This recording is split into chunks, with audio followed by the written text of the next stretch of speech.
Good evening and welcome to tonight's Monroe City Council meeting. This is a regular business meeting for Tuesday, May 14th, 2024. The time right now is 7:01 p.m. I'm going to ask that the clerk, Whitehouse, please call the roll. Thank you, Mayor. Council members present and establishing a quorum are Council members Gamble, Scarborough, Fulcher, Beaumont, Walker, Fisher, and Hanford. Thank you. Councilmember Gamble, will you please lead us in the pledge?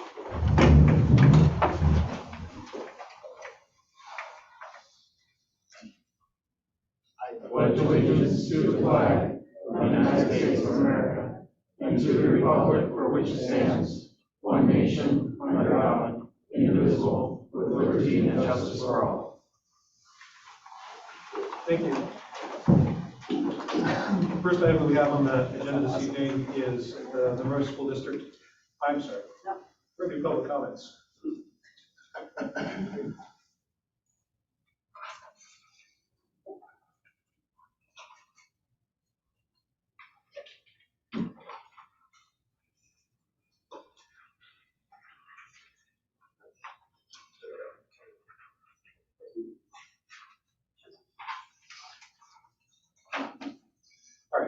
Thank you, everybody. So the next item on the agenda is public comments. This is a limited public forum for people to speak to the City Council during this council meeting. Topics are limited to items on tonight's council meeting agenda and to topics specific to city laws, budget, and operations under the council's authority. Comments that are outside this limited scope will not be allowed. Comments that do not follow the council's rules of procedure will not be allowed. Pursuant to the rules of procedure as amended by council action on December 12, 2023, spoken public comment is limited to in-person comment only for all city public meetings, including city council and all boards and commissions until further notice. Comments will be limited to 3 minutes. Spoken comments that are not within the scope or time limit of this limited public forum can be sent to the council in writing. Information on where to send written comments is on tonight's agenda and on the screen. We'll now begin public comment. I'm going to call folks up from the list, and as you come up, I'm going to ask you when you're at the microphone to please state your name, your area of residence or association with the city, and then we'll start the timer. All right, the first person that we have who has signed up to speak this evening is Meg Brunson. Meg Brunson, please come forward. Good evening. Hi, so I've never done this before. I'm a little nervous. So say just a couple brief words into the microphone. Let's start us off. Can you hear me? There we go. Go for it. So Mike Brunson, and you said we live in an RV, so we're in Van Howard Road on the Thunderbird RV Park. Is that what I needed to start with? That's good. Go for it. Okay. Now we'll start the timer. Cool. So I wanted to come kind of to thank you guys and also just talk a little bit about the summer events that you guys hold here in the summer, Pride and Juneteenth specifically. My family has been an RV traveling family. We've been all over the United States, all 48 states, over the past almost 5 years. And 2 years ago, we came through the week that Pride and Juneteenth were happening. I have a diverse family. I have a Black child. I have a trans child. I have a non-binary child. So we've got kind of a very diverse family, and we felt very welcomed by those summer events. And in large part, that is what has caused us to stay in this area. Sorry, I'm getting nervous. Just seeing diversity and feeling welcomed isn't something that we felt in every place as we traveled throughout the United States. And I'm really grateful that that kind of community exists here, and that my family all feels welcomed here. And so I guess the point of me being here was to thank you, was to just let you know that those events and those kind of things matter. You know, they matter to my family. We haven't bought a house yet. We're waiting on those housing prices to come down a little bit, but I'm hoping that it's going to really build the community more. And I even started volunteering with the Monroe equity community so that I can hopefully help them, make the events continue to be great and like that. So sorry, I'm still nervous. But if you haven't been out to Pride or Juneteenth, I think a lot of people think Juneteenth is only for Black folks, and it's not, it's open to everybody, and so if you guys are free that weekend, I encourage you to come and check it out if you haven't. Yeah, that's it. So I hope that was okay. You did great. Thank you very much. Thank you. Next person we have who signed up to speak this evening is, I think it's Don or Dan Morgan. Please come on up. Don, good evening. Thank you. Good evening. My name is Don Morgan. I am managing partner of GMA Research in Bellevue. We are an opinion research firm. We've been engaged by Origins to conduct a resident survey in Monroe, which we just completed, on basically the feelings and attitudes of residents towards a cannabis store being opened in Monroe. And we conducted the survey amongst 310 residents, many of which are registered voters. Actually, about 90% are registered voters that took our survey. We asked basically two questions in the survey. One was, how do the residents feel about having a cannabis store in Monroe? Just in general feelings. Well, we found that basically 59% of the 300 plus residents that we polled felt positive towards having a cannabis store here in Monroe. Key reasons for that support were economic impact and the revenue generated from taxes, as well as the benefit of having a business that would support the community and contribute to the community. We asked a second question that was more detailed towards the council, and that was, how do you feel about the council approving one cannabis store in Monroe that would meet all qualifications, all zoning, and would also have high security in order to protect the store and protect the residents, including armed security, double door entry, and the things that are being done today by stores in order to provide for public safety. That percentage was 63%. So we picked up actually an increase of about 4 or 5% when we really explained how the store was going to be presented and controlled.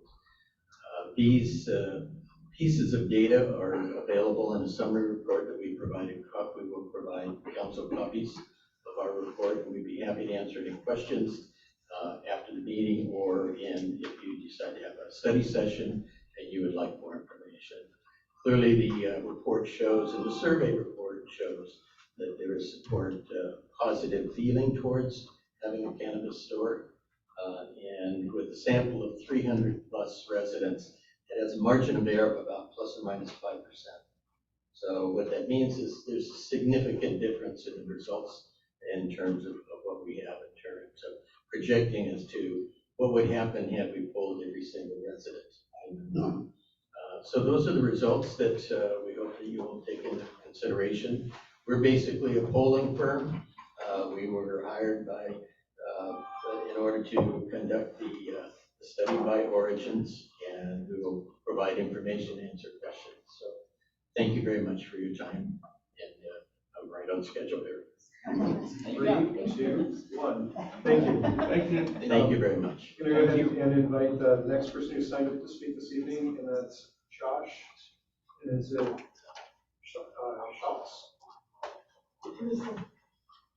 Can I go next and Josh will write? Remind me your name again? Yeah. Yes, Yana, coming up. Josh, I'll go. Yeah.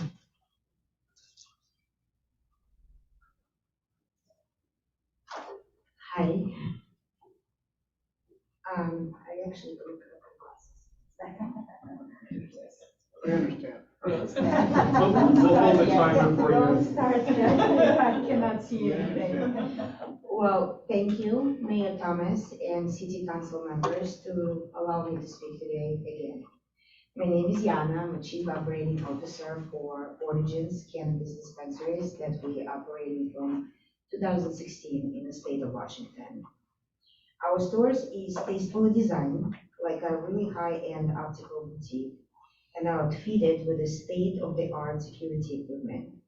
Cameras in both interior and exterior that monitor 24/7 by our security partners at Deep Sentinel. We keep our employees, customers, and surrounding community really safe. We would love to also say that our stores will be, very exclusive if possible operators for the city of Monroe. And we would like to work as a partners with the town to build the phase two licensed responsible cannabis retail dispensaries to enable adults to access our tested and regulated products. As Don just Morgan mentioned, that there is ample community support for convenient regulated dispensaries in Monroe. Also, as demonstrated by over 100 cities in the state of Washington allowing regulated cannabis dispensaries, there is no federal enforcement threat to the cities that follow state-approved cannabis zoning and licensing laws. Monroe reasoning to its original policy to protect the city from the federal policy has proven to not to be really necessary.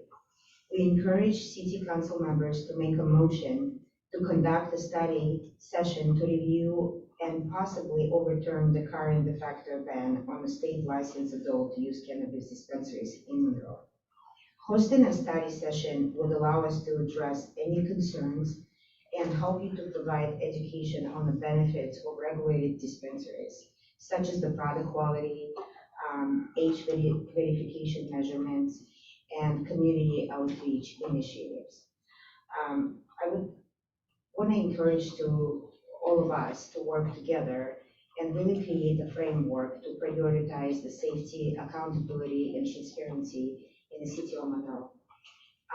We're also asking the council members to lift de facto moratorium on cannabis retail operators and allow for a limited numbers of retail locations so responsible adult consumers can conveniently purchase tested legal cannabis products in Monroe. Thank you so much.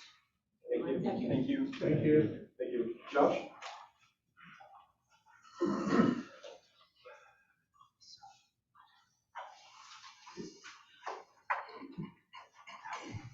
Good evening, and just as a reminder, please state your name for the record and association with the city, and then we'll start the 3-minute timer. Thank you. My name is Josh Solt. I own Lewis and Maine in downtown Monroe. Seen quite a bit of faces here and there, back and forth, but I was asked to come in to help Yana kind of explain the restaurants and in general, just restaurants and cannabis are tied together for the most part. So I can have even better labor for myself if something like that was allotted, because it brings more people to the town for us. That being said, there's a lot of things that come with that, with the wellness factor. Let me go over my notes here. Demonstrated numerous academic studies in Washington through the U.S. and states with legal regulated adult use in cannabis programs that is not increasing crime, but rather an increase of well-paying careers, which kind of helps the restaurant business in my aspect of the views of getting something like that passed.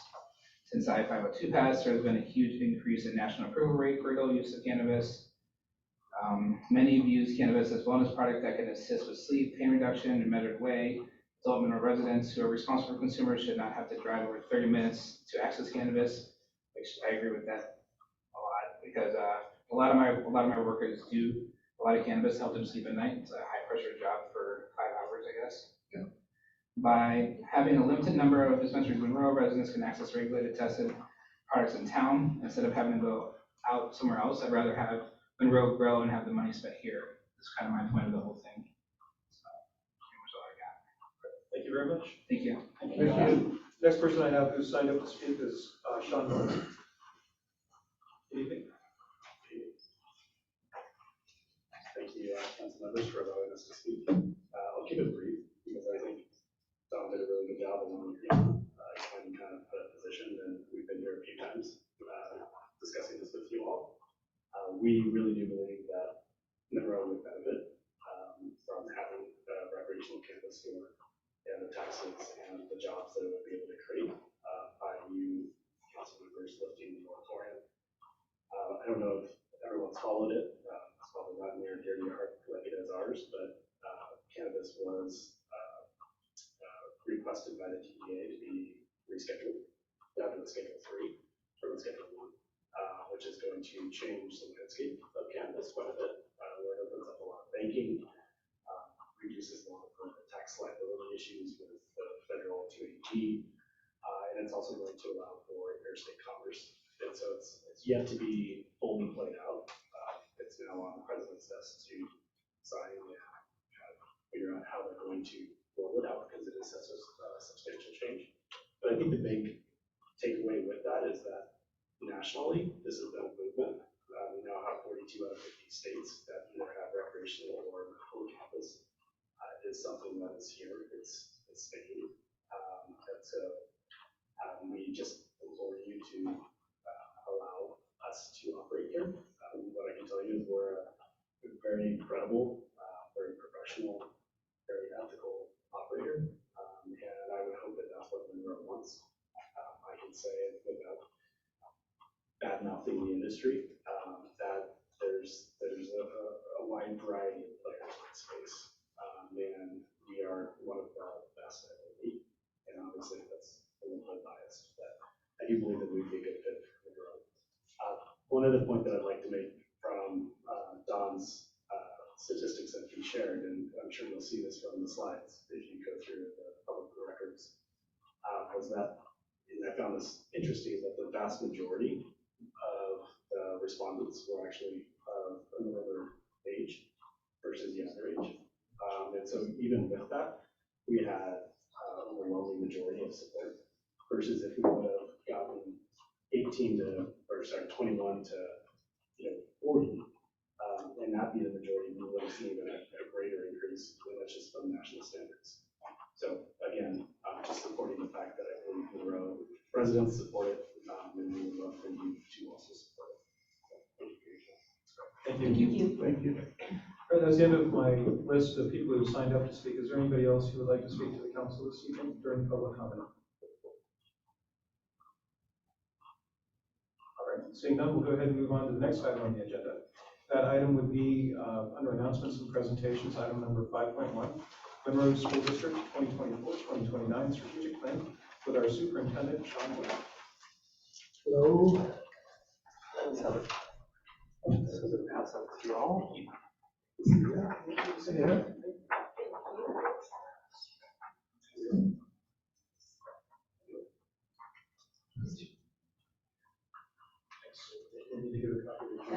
Oh, right here. Perfect.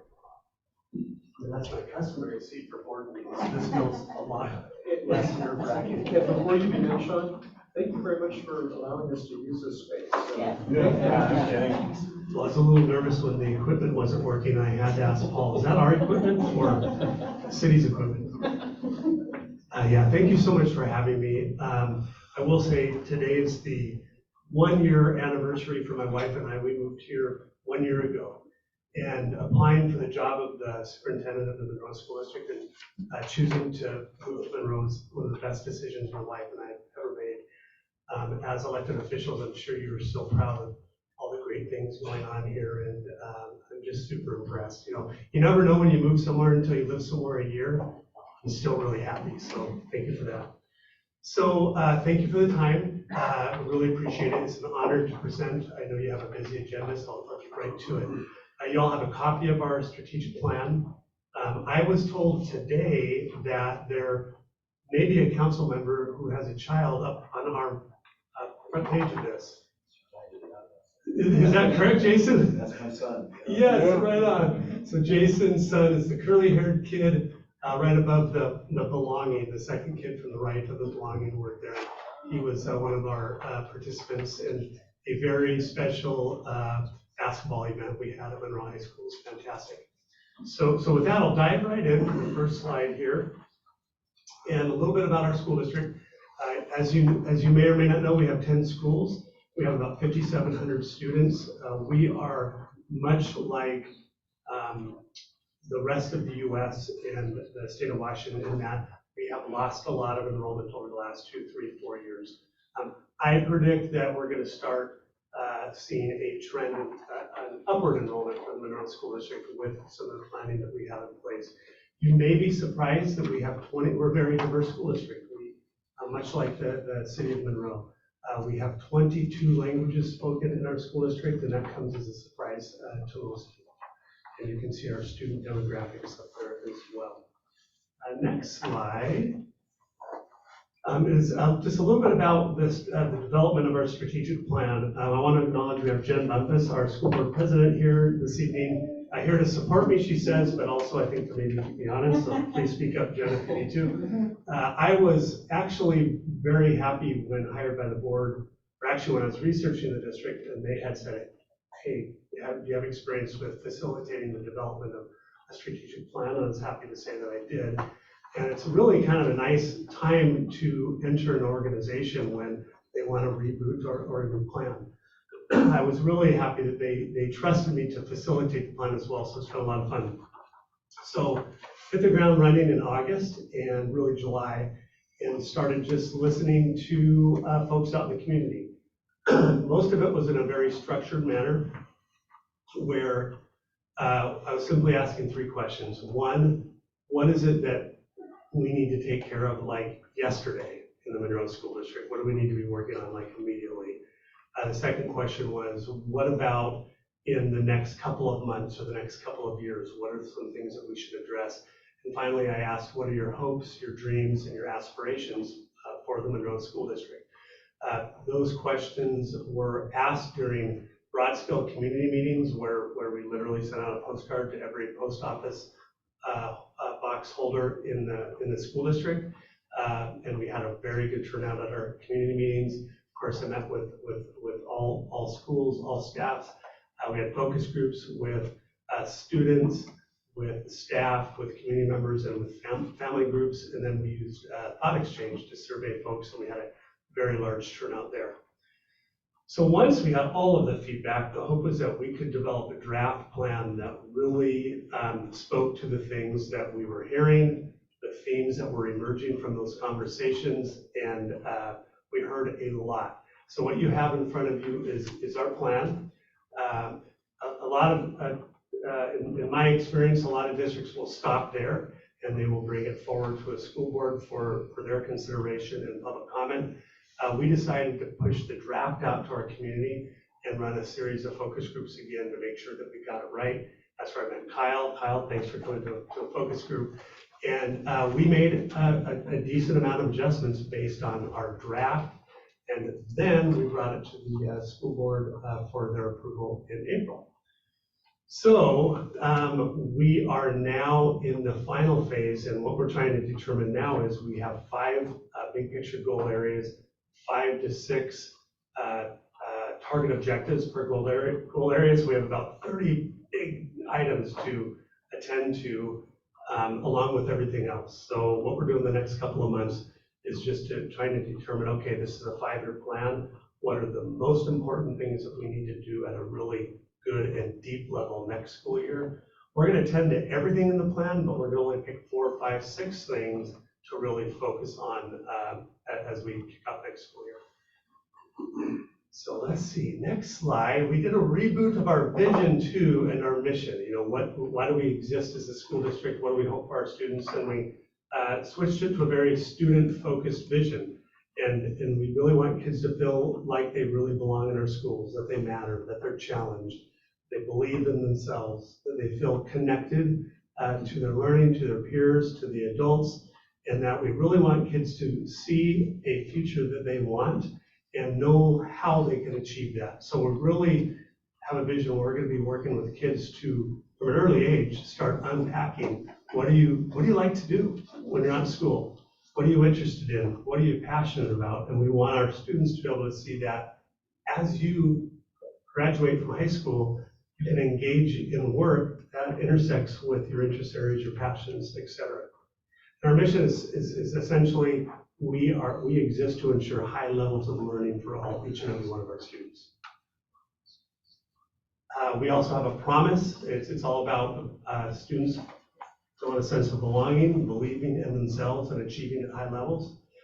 Today I went through an activity with our administrators, and they were all in this room, and we had every single one of them in here, and I challenged them on living our values in our strategic plan. They cannot just be words on paper. We must ensure that our behaviors and our activities are aligned with our values. Otherwise, what's the point of even going through the process to identify what we're all about as a school district? The six big words for us are integrity, belonging, collaborations, excellence, being student-centered at all times, and equity. I know the word equity has kind of gotten beaten up over the last 3, 4, 5 years for whatever reason, but in the Monroe School District, all equity means is we're going to do whatever it takes to meet the needs of each and every one of our students. And an equitable approach would be that different kids need different kinds of supports to be successful. Goal number 1, so here's what you're going to be really happy about this evening. Now, I'm not going to go over all 30 of our target objectives. Instead, I'll just go over a handful of them, and hopefully you'll check this out moving forward a little bit. So goal 1 is just all about all students being future ready, right? And the first objective, or not the first, it's just one of the 5 that we have, is around building a system that we will ensure that our graduating seniors who complete one of our pathways are guaranteed acceptance into a post-secondary school or a guaranteed placement in a high-demand livable wage job. We owe it to our kids to promise that they can do that if they complete one of our pathways. We're very serious about it. I've already had a lot of people say, yeah, that's not possible. That's what we want people to say. Because it is possible. We want to challenge our system to be aligned with that kind of an ideal. And let me give you a quick example. The only way that we can do something like this, and you'll see this in the key strategies, is to partner with local industry and local employees and local post-secondary institutions. It's no secret by going to it used to call it the Office of Unemployment. That's not a thing anymore. Wherever you find job data in our state, it's ESDs, I don't know what the acronym stands for, but all the data is at our fingertips. We know in Snohomish County and in King County where the highest number of job postings are at. We know how much money folks can earn by being qualified for those jobs and getting those jobs. And we need to make sure our school system is aligned with labor demand. So that's one of our big things that we're going to be working on. What's going on in Snohomish County, King County? We're going to build pathways out in the healthcare fields initially, because those are some of the highest demand fields right now. Not just careers that require university college degrees. There's plenty of livable wage jobs that students can earn industry level certifications in high school and be employed at 18 years old. So those are the kinds of strategies that we will utilize. It's just partnership to making that happen. You'll see each of our goal areas also have performance indicators. So we're gonna have a district scorecard so you can see how we're doing. Is our plan making a difference? Some of the performance indicators in goal number 1, we want to ask our high school students, do you feel ready? Are you ready to lead us? We'll be asking our seniors that this year. And we need to be increasing the number of industry certs available at Monroe High School. Kids have access to Snow Isle right now to get all kinds of industry level certs. I can guarantee you there's a large number of kids that may want to get an industry cert, but they're not going to go to Snow Isle. We need to offer them at their home high school as well, so all kids have access. Goal area number 2 is just all about students feeling safe, known, valued, and supported.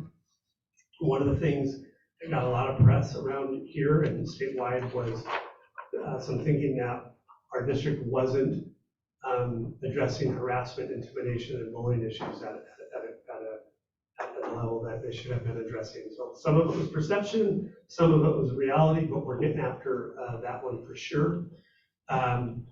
We are measuring how students are doing in reading, writing, math, all the traditional things, but we also have metrics tied to belonging. Do you feel like you belong? Do you feel like you're a valued member of your school? Those kinds of things. We'll be tracking those things over the years. One area that our students are asking us to attend to, not all students, lots of our families and most of our staff, is cell phone usage in schools. Big topic around that at our board meeting last night. We'll probably start next school year with a policy that outlines basically what we will allow and won't allow in the Monroe School District. And I can tell you the conversation last night during the work session was the board's very interested in saying no more. And that's what our parents are telling us. That's where our staff and our students are, while they're saying, we love our phones, we had our student rep last night say, it's a real distraction in school. We know that that's impacting kids' safety, their value, whether or not they feel so supported. The number of issues that are tied to cell phone usage in schools, on the bus, et cetera, is really impacting our students in a very negative way. So that's just one of our key strategies for that goal area. Goal area number 3. Superintendent? Oh, yeah, please. Pause for a second. Councilmember Scarborough. Yeah, how do you plan to address the cell phone in schools problem? Yeah, so our board is considering some policy around that now. Like right now, 3 of our schools, they're attempting to limit the use of cell phones in the classrooms but there's no board policy to back that up. So we're going to address it by having board policy, which will give our staff kind of the tools that they need to say, phones are in backpacks and turned off from the time you go to school until the time that you go home, outside of those students that might need that for some kind of a special accommodation, if there was a true emergency and those kinds of things. So really, we just set the expectation, the devil's in the details though. How do you implement that policy and what are the consequences if the kids are not following the policy, et cetera. So we'll be working all summer on that. Thank you. Yeah, you bet. Councilmember Hanford? Thank you, Mayor. Thank you, Sean. I know you're still going, but I just wanted to speak up to this now while you're here. I'm very supportive of that policy. I've seen with the lives of my own kids and their friends, the detriment that the cell phone has in the high school, even in the middle schools. And so I would love to have the board make some changes there, some strict guidelines. Thank you. Thank you for that feedback, Kevin. Yeah, you're probably thinking this guy doesn't pause, so I see you have flags. I will stop, I promise. Yeah, and I'll go ahead and. Thank you so much. Before we move off of where we are right now, does anybody have any questions so far up to that? Okay, thank you. All right, you bet. So goal area number 3 is just about, we want to recruit people and we want to keep people who are exceptional and caring. And we also want to ensure that our workforce reflects the diversity of the students that we serve. This can kind of be a controversial thing to folks, I know that. So when I make that statement, having this goal really just means we need to make sure that we have deep and broad candidate pools that are diverse. We're always going to hire the most qualified applicant in any one of our jobs. We want to increase our staff diversity index, which just measures, as you can see, the extent to which the demographic composition of our staff mirrors that of our student body. So we've got a myriad of strategies that we're going to use to make sure we have deeper and broader pools. You might wonder, does the staff diversity index matter to kids? Does it matter to see themselves reflected in the staff that serve the schools? If you want to know, just ask one of our kids and they will tell you. I've asked a lot of our students and it indeed matters. So that's something that we will be working on, as well as just making sure our job application system is a little more manageable. We're shortening our hiring timelines, and we're also trying to develop a pipeline of quality candidates from our local folks here and from our students. So we have a lot of needs that our students can fill right out of high school as well. Councilmember Councilmember Beaumont. Thank you, Mayor. Hi, Sean. Great to have you here. I'm so impressed with this, and just wanted to let you know that I think it's succinct, clear, easy to understand. There's no buzzword I can find, lingo, gobbledygook. I did want to address, since we're under Goal 3, Objective 3.3, which is comprehensive onboarding process, provides resources and training. So I'm an emergency sub in the district. I'm also a coach. In fact, I'm subbing at Frank on Friday, the kindergarten teacher. And when I went through the emergency substitute training, it was held at the DO. I think Tracy Adams provided it, and it was a full 2 days, and it was absolutely fantastic. We got a big packet. We went through exercises. She was a phone call away if we needed her. She gave us handouts to use in case there was no subplan. It truly was remarkable training. I went into the classroom already a coach, so I felt confident. But I've talked to other people. We're trying to get good subs in. I love this objective 3.3. We really need to address it. We need subs, and they're not getting, I don't think, that same level of training that I got. So if there's some way to beef that up a little bit and really give them the tools they need to make them feel confident in front of the kids, I think that would be wonderful. But I'm very impressed with this. Thank you so much. Yeah, you're welcome, and thanks for the feedback. Yeah, I think you're right. We have a hard time filling a lot of our para roles, and part of it is because sometimes, well, not sometimes, our strategy is sign on up, and we make sure we do the background checks, et cetera, but we've gotten feedback that they find themselves in positions that are like, oh, I never would have signed up had I known you weren't going to give me the onboarding like you received. I will definitely tell Tracy that'll make her day. Monthly, I get to read to her transition to kindergarten kids, so I will remember. So thanks for that feedback.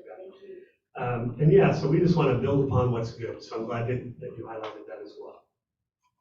So let's see here. Goal number 4, as you probably all know that COVID took a hit on our families and our students feeling connected to schools. It's a big, there's a big void of being allowed to be in schools, being able to volunteer in schools, et cetera. Our district really suffered from that, and we're trying to rebound from that right now. As I've run community meetings and focus groups, there's a lot of our families that have articulated that they feel like they're second-class citizens and that they're kind of left out, if you will. So we really want to work on building that trust with all of our families, the transparency, the accountability with our community, and all those things.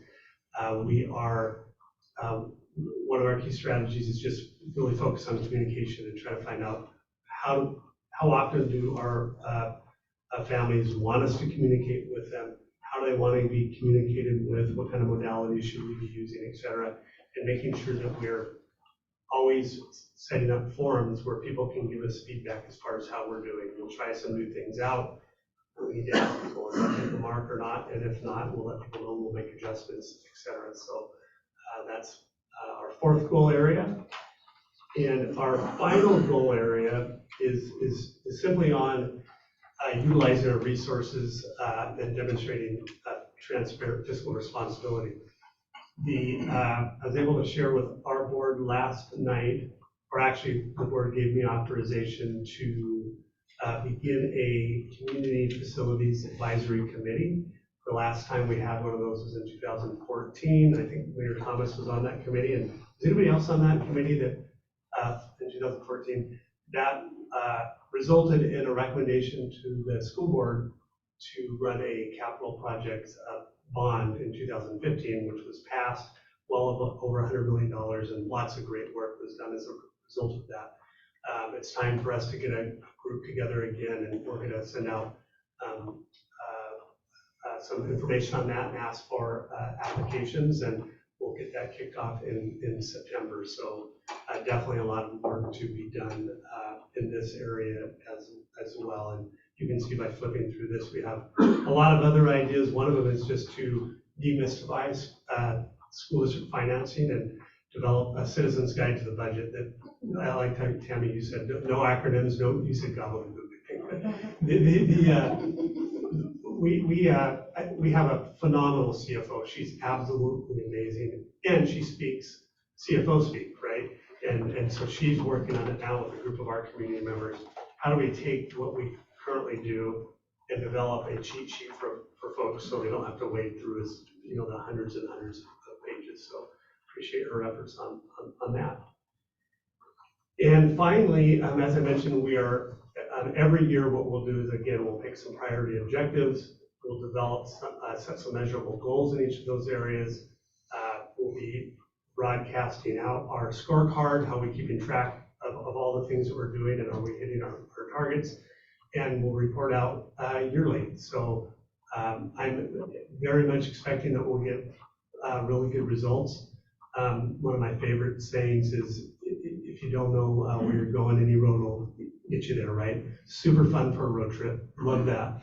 But for a school district, part of it is just going, okay, what are we doing? Where are we going? Let's get after it. So really looking forward to that. And the final slide, I think, is just a couple of our great graduates, and you don't need the QR code because you've got a plan right in front of you. Yeah, thank you so much for the opportunity. I really appreciate it. Thank you. Any other questions? Go ahead, Councilmember Fisher.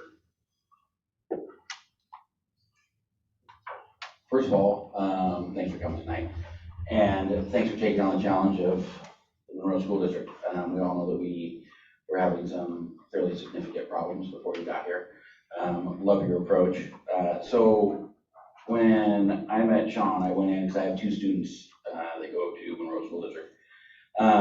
Went in there as a parent, and I think one of the first things I said is I got this thing open, and I was like, vision, mission, promise, integrity, cool. So where do we get to the stuff where we actually get this stuff done? Because these are awesome words. And of course, Sean was awesome. And we went through, going through more of the pages and having a conversation that there is actually a plan to achieve these things, which I really, really appreciated.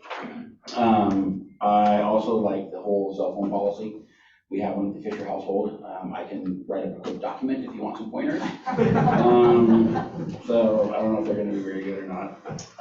Let's see here. Oh, we were talking about kids having jobs when they graduate. So me and Councilmember Folger just got back from DC on Saturday.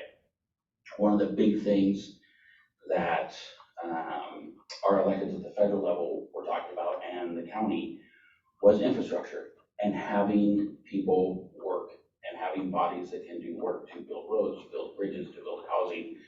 And I think one of the statistics was 750,000 blue collar workers are going to be retiring in the next 4 years, I think it was. So it's going to take a big hit. So the timing of that in the strategic plan and where we're at now really as a country is we need those people to work, and so to have that plan going through, I think they're going to have a lot of good jobs available for them. So really good foresight in the plan with that. And I think that's all I have. So I just really appreciate your time and your leadership so far. So thank you so much. Thank you. Appreciate it, Kyle. Thank you. Councilmember Walker.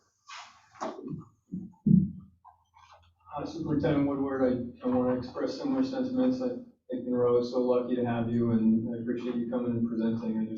I'm thrilled and excited for the school district. As a previous graduate, I think you're going to do a great job continuing to invest in our kids. I've got a toddler coming up, so he's going to go through the system that you created with this plan. So thank you to you and President Bumpus and the rest of the school board for the work that you guys are doing. Councilmember Fisher, I think, read my mind and stole my ideas because I wanted to talk literally about the trades and the coming shortfalls and numbers that we have. And I just want to second that and say it's going to be a huge, huge problem, it looks like. So I appreciate that you guys are thinking about it now. I think for years or decades, people have been saying, why don't the schools put more love and attention behind trades? I know that when I was in school, you can feel kind of alienated if you're not focusing on, I want to go to an Ivy League college. So I appreciate that, and I just ask that you keep going, keep putting energy into that idea. But yeah, Kyle stole my thunder, so thank you very much. I appreciate you. Yeah, thank you for the feedback. That means a lot. Any other comments? One more real quick. Councilmember Fisher for seconds. And thanks to the school board. Obviously you're sitting right in front of me, so you're at the forefront of my mind, but I see you back there, Jennifer. So thank you for all of your guys' work also. Superintendent, thank you very much for coming this evening. I really appreciate it. Just to underscore something that Councilmember Walker shared, not everybody can, even if they could qualify, can go to earn an undergraduate degree or a master's degree or a PhD. And quite frankly, we've been updating our own job descriptions because we've realized that you don't need to have a bachelor's degree or a master's degree or a law degree to do some of the jobs. You can gain that experience through other means, including just by coming up through the ranks within an organization. And so One of the things that bothered me moving from Virginia and then out to the West Coast was running into, and also where our kids went to school, was running into places where they were so focused on the pedigree, the certifications, the bachelor's degrees that cost back then, oh my goodness, $40,000 to get, now 100,000 plus, putting people into debt over pieces of paper when you frequently don't need that bachelor's degree to do that job.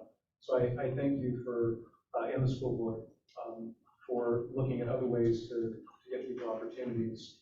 And thank you for coming and speaking this evening. Thank you. Councilmember Scarborough?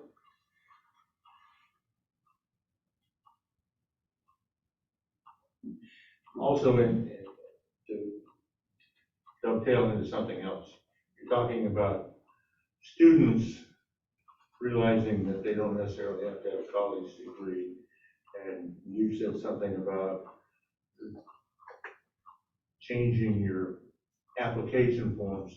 Are you also looking for that for all your applicants looking for jobs, from grounds and maintenance to anything else that's said in the past, you had to have an AA or whatever to do this or do that? Yeah, for sure. So definitely looking at that.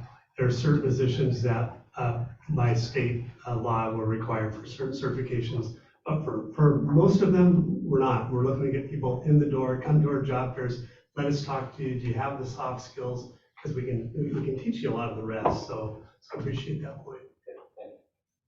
All right, thank you very much. Thanks, everybody. Appreciate the opportunity. All right, the next item that we have on our agenda is item 5.2. This is the police station architectural study updates and preliminary design. And will Commander Ryan be joining?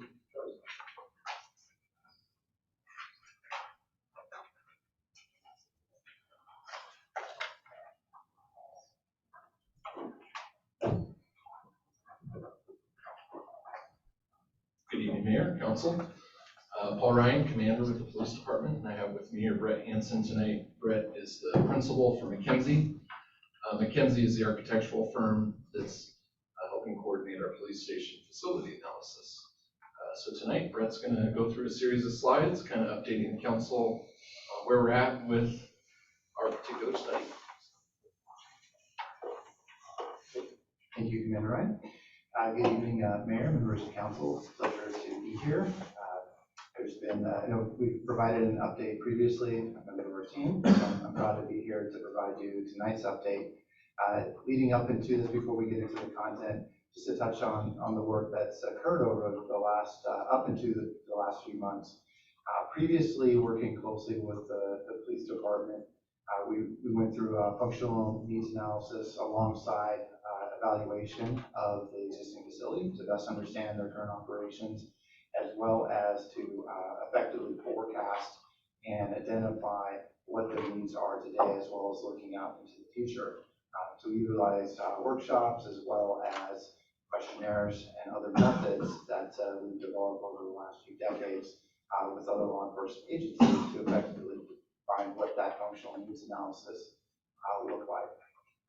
Complementary to that, the department toured a number of similar facilities, both single-story and two-story facilities, and came back and shared those tours, looking at both operational aspects of those departments, things that would be complementary to the Monroe Police Department and how we currently operate or plan to operate based on the services that they provide the community. And they took that information and updated our functional needs analysis. So our functional needs analysis essentially identified two things. One, it identified for us the size of the facility that we would be planning around, both from a space perspective, size, quantity, etc., but also an operational aspect that influences how we lay out the facilities and how we organize the building on a particular site.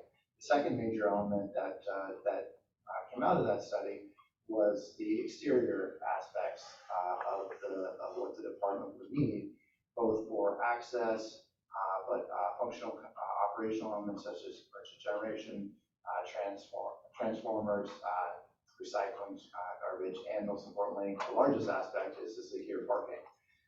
And that's, and for the fleet vehicles for the department itself. So those aspects provided us what we needed to move into this next study, right? So now we have an understanding of the size of the facility and the size of the overall square footage of the exterior that we need to provide our land use planners who work closely with city staff to identify potential sites that we could then take that information and begin to test fit it for functionality and performance. So we do, I focus on public projects. I'm passionate about law enforcement and first responder, but our company does a tremendous amount of private sector work. We've done work here in the city of Monroe. And the first thing our land use planners alongside city staff identified is there's not a lot of available space that would be offered up for that. So we did, I looked through that, looked through the entire city within the current property boundaries, as well as urban growth, to identify sites that we could then effectively study. So we identified 6 potential sites, including the existing facility sites, which we were tasked to analyze. Of those 6 sites, we've effectively looked at them for zoning, for availability. We looked at them for access and location within the city. Also listed as we look for proximity to other city functions, and then cost of development comes into play. Of those 6 sites, 3 sites through conversation with the core group and city staff fell off the list for further analysis. Our efforts were to narrow those down to 3 potential sites. So sites 2, 4, and 5 came off the evaluation. Really, those particular sites, one was for availability, so one was available, one was cost of development, and one was evaluated for highest and best use. So we're not going to go into tremendous amount of detail. I have to answer any questions with regards to those. But tonight's presentation will focus on sites 1, 3, and 6. Sites 3 and 6 being school district sites, and we're sitting in the school district building, so it's not awkward that they're aware that we're evaluating these 2 sites. And so we, the connection on those. So this isn't new to them. So site 1, first we'll touch on in a moment. But we included this slide. I know there's a lot of small text. It's really there for your information. But essentially, just so you understand the types of information that influences the actual design work that our team goes through when taking that functional needs analysis and laying out the site. So primarily, we're looking at the size of the sites to make sure that they're sized that they can support the total functionality, whether it's a 2-story or a single-story facility. We're looking at zoning. Is it an outright allowed use? Is there any conditional use aspects or otherwise? And then we're looking at available space on the site. So we're looking at setbacks, the ability for height restrictions, and so forth. So those are key factors that come into play. Of the 3 sites that are listed here, they all are perfectly capable of supporting the project. And so we move those forward for analysis. So the first site that I'm going to walk you through is the existing site. So it's the site you're excited to see that your administration and justice wing is under construction. So that's exciting. And part of this analysis started with evaluation, as I indicated, of your existing police facility. And we looked at a number of different options. Everything from reuse of the facility as it currently stands, can it support the program? It was determined it was too small to support the current and future needs of your department. Secondarily, we looked at, can we renovate the existing facility and expand onto it to support the needs of the functional analysis to support the department currently and then into the future. And then lastly, where we invariably arrived, which is primarily driven by the availability of how much site we had to work with and how much secure parking and public parking we needed on the site. So from a cost perspective, we want to keep secure parking and any parking for that matter at grade. We don't want to be in a structured parking situation. So we focused on that. And those conversations led us to this current diagram that reflects a two-story facility for the existing site.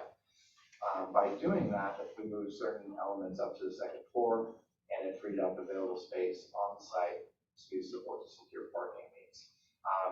Part of those conversations that we've had since then, that would be a next level advancement if the site is determined to be the site that you move forward with, is to further evaluate the public parking, look at it through the measure of similarity to the administrative and justice wings public parking out front, which has been redone to support additional public parking. Currently, this diagram shows the existing parking as it currently stands to the south side of the, the east side of the facility.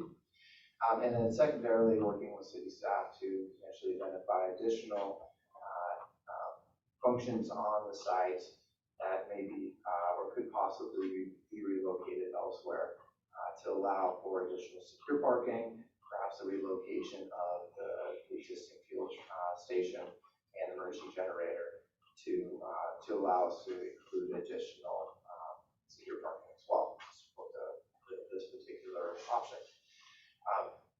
So the overall facility is on this particular option is around 29,000 square feet. Because it's a two-story facility, it's going to have a bit more square footage requirements than we would anticipate or have or plan for single-story, with stairs, elevators, and additional elements. So those contribute to this option in itself. We won't go through all the parts and pieces of this. I'm certainly happy to answer any questions. But just to give you an indication or illustration of what does that diagram look like and applied from a floor plan perspective. So this is one iteration that we've arrived at. There's a lot of different ways you can do these.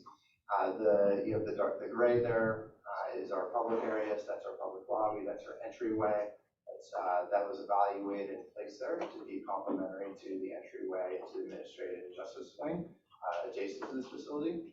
And then you have the community room and training room for the departments off of that. You have the red there, that's your records, that's the connection store for the public. And then filling out the rest of the first floor, you have the turquoise, which is your patrol, your operations space, just for patrol offices, but also for booking or holding. You have green, which is the evidence facility, so that's been expanded to support the department. Which also has a public release. We've done on any of these options. And then the common areas, which Jeff like has called a purple blue. I didn't quite define that one yet this evening. But that's your support functions for your Sally port, which is your vehicle garage, and then your gender neutral locker and toilet rooms for the department. So moving up to the second floor. The second floor hosts additional functions. These are split between office functions, such as the support services, you have administration, your criminal investigations division on that upper floor. So those are functions when we're laying out law enforcement facilities that can move to the second floor without being detrimental to the department's operational flow. In addition to that, simply round out a room on the first floor. So the fitness and defensive tactics moved up to that upper level as well. So that's in the commons area, upper left hand area of that floor plan there, as well as your break room and other functions. So this rounded out our site 1 study. Our sites moving to site 3. Just a second, Councilmember Hanford, go ahead. Thank you, Mayor. Thank you. You mentioned the elevators, and maybe I just missed it. I couldn't find the elevators on that floor plan. Was it? Yeah, it's right. So right there you go. Thank you. I have a pointer. Oh, perfect. There you go. Thank you. Whenever we look at these facilities, kind of why that's there as well. On a two-story facility, particularly when you have a need for movement of public or otherwise, or visitors to a second floor. One particular aspect is looking at security zoning. So you have your public space that's very public, and then you have what we call a transitional space, which is that secondary zone. It's in and around the victim support, the orange there. That space there is actually a secondary secure space. And that allows movement of public or visitors to come into that space without coming into the body of the department, which should be locked down, and it should be non-accessible to the public or visitors unless they're escorted. And they can actually, you can have access to the elevator as well as that stairway to then move to the second floor and access administration, criminal investigation, and support services. Thank you. Any other questions so far? All right, thank you. So site 3 at the football field is a second site that we evaluated, and both the football field and the adjacent baseball field, we looked at through the lens of a single-story facility. What we found over the last 20 years or more designing this facility, there's a threshold when you want to stay in and around a single-story facility operationally. Most apartments under 30,000 square feet, 25, 30,000, which is a fair amount, would find for departments of your size. Operationally, can still be supported by a single-story facility. Once the department gets much larger than that, you end up going to a two-story facility inevitably because it just gets too large. So in this instance, we looked at a single-story facility for both of these options. Certainly be a two-story, but these both represent the type site test fits. And in part, we also do that to ensure that these additional sites we're looking at can support a single-story facility as well, should the city move in that direction.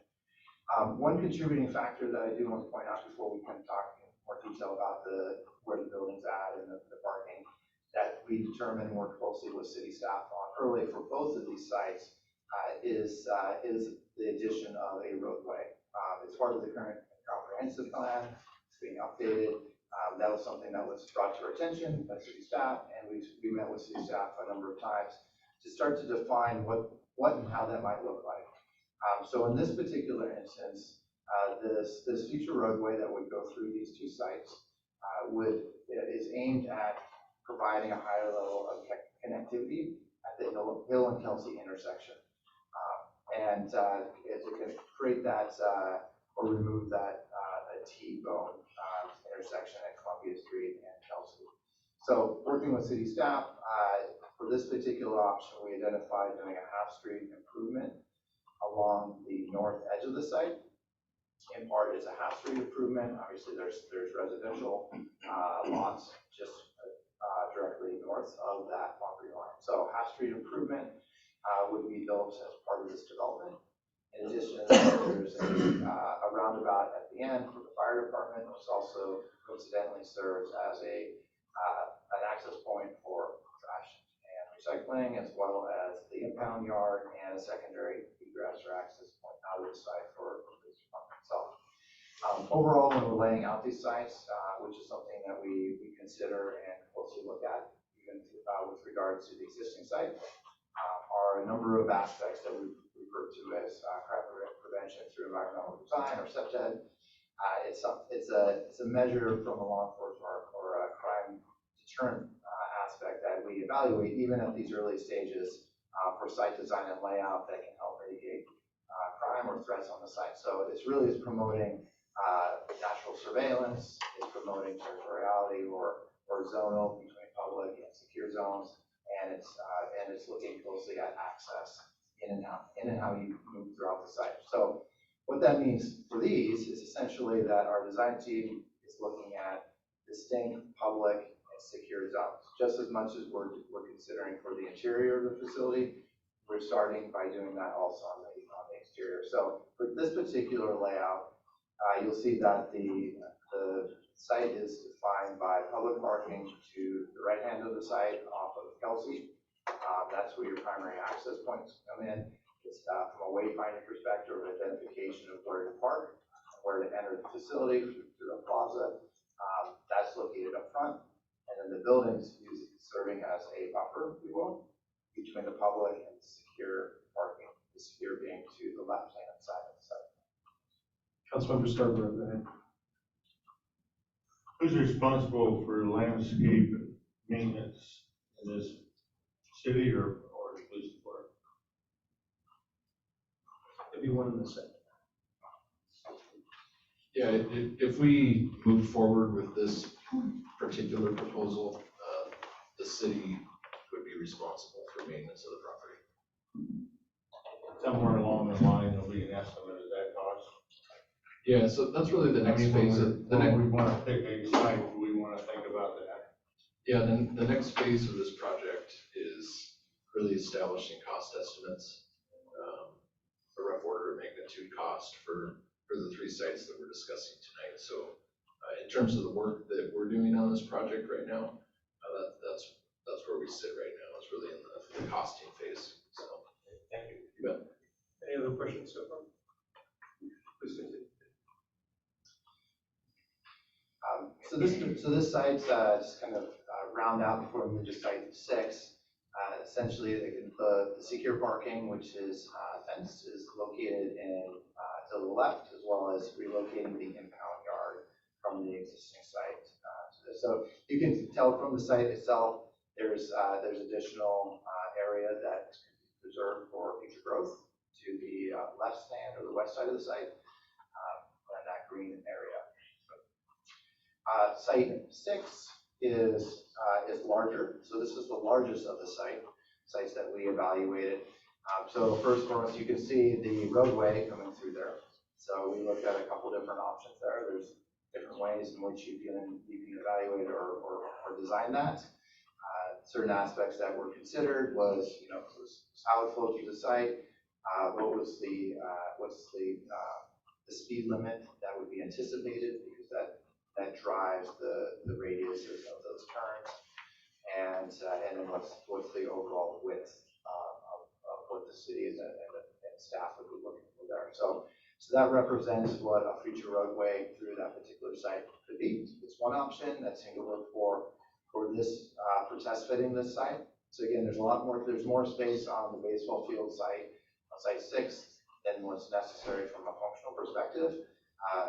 So there's different ways you can lay this out. This isn't, we looked at a couple, we kind of just put pencils down, right? So there's different ways you do this, but you can see from this example that there is actual site, again, left over, whether that's something that the city, if you chose to move forward with this, that could be either parceled out for residential or another function for the city.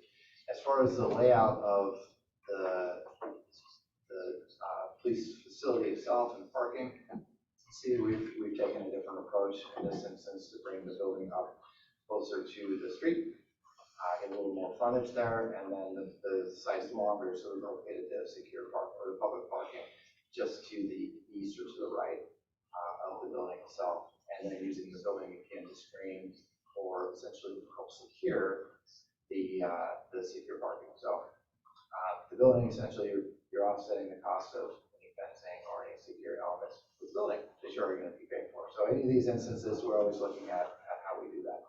So so this shows how this particular site could be developed.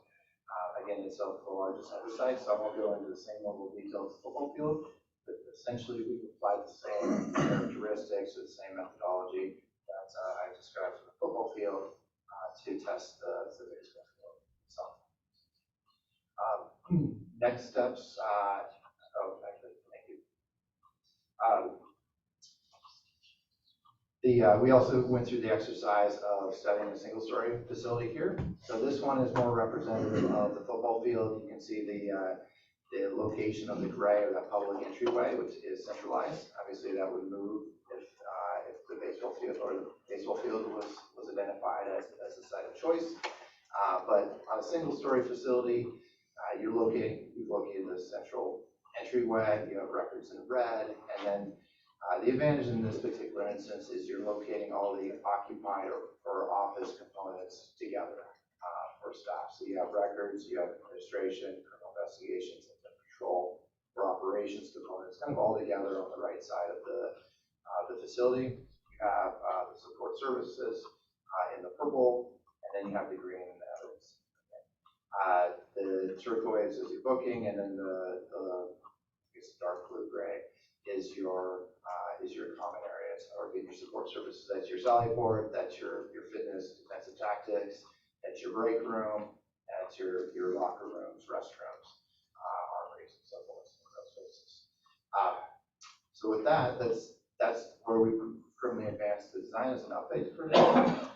In part, why we've intentionally taken it to a level of detail for the floor plans is to take the program, which is really a shopping list or a spreadsheet of spaces, work with the department and start to apply those to the floor plan. Between the floor plan and the site studies, that gives us enough information to then provide it to our professional cost estimators who are then going through and preparing what those costs will look like. So we can bring that back to you for future consideration. That's the questions. Great, thank you. Are there any questions? Councilmember Beaumont? I can tell when the flag is going up. Thank you, Mayor. Thank you for the presentation. One of the questions I had when I was looking through this is, you know, those two sites off of Kelsey, the Memorial Field and the baseball field, we've just talked for years about what to do with them, and the school district owns them. I maybe missed something earlier in your discussion about talking with the district. Do we know if it's even a possibility to secure this land? Mayor, would you like to discuss your preliminary discussions with the superintendent? I'm happy to answer the question as well. We had a conversation with the superintendent, and I think part of their strategic planning that they're going to be working on, remember they were talking about the community advisory board that was actually 2013 to 2014. They're going to be doing sort of an assessment of other properties where they might look at redeveloping. So when we discussed this with them, trying to be broad here, when we discussed this with them, they had indicated that, you know, some interest in how that property could be evaluated for potential future use as part of another community advisory board process that would occur over the next couple of years. So to answer your question, they're working through a facilities process right now, and there may be an interest in using that property. Okay. Just for the record, I would like to go on record as stating that those two parcels are part of some of our only open space in the city, and we've talked about somehow creating a park. Memorial Field has been designated as a memorial for our fallen Monroe High School students in World War II, and I just am hoping that that's considered when we talk about relocating, if we've got an option. Keeping it where, you know, it is, and certainly I think that, you know, there are some pros and cons to all of this, but it is open space. It is important to a lot of people in the community, especially Memorial Field. It was dedicated property back in the 40s, and just for the record, just wanted to state that I would support keeping some of that space open if possible. Thank you. Thank you. Other questions from the council? Councilmember Fisher? Ms. Name for your flag as well. I'm not sure if they're questions or just commenting on what we have going on here. So just noticing that the parcel the city owns already where the police station is at now is a fair amount smaller than the other ones that we looked at, or that are on here that you looked at. And just trying to get through that discussion of if that's the best spot. I guess one of my questions is how far are we looking ahead for this police station to be serviceable for our needs? So is it a 50-year station, a 30-year station? Like what kind of we thinking? Do we know any of that stuff yet? Yeah, so when we approached the program element of this study, we really looked at it from a 20-year lens, a 40-year lens, and a 50-year lens. Trying to establish population estimates, the size of our police force that we would need for the growth of our community. So a lot of that was taken into consideration when we started to evaluate the space needs that we need for a station. And you are correct, at least the acreage components for our existing site is relatively smaller than the two parcels that we've examined here tonight.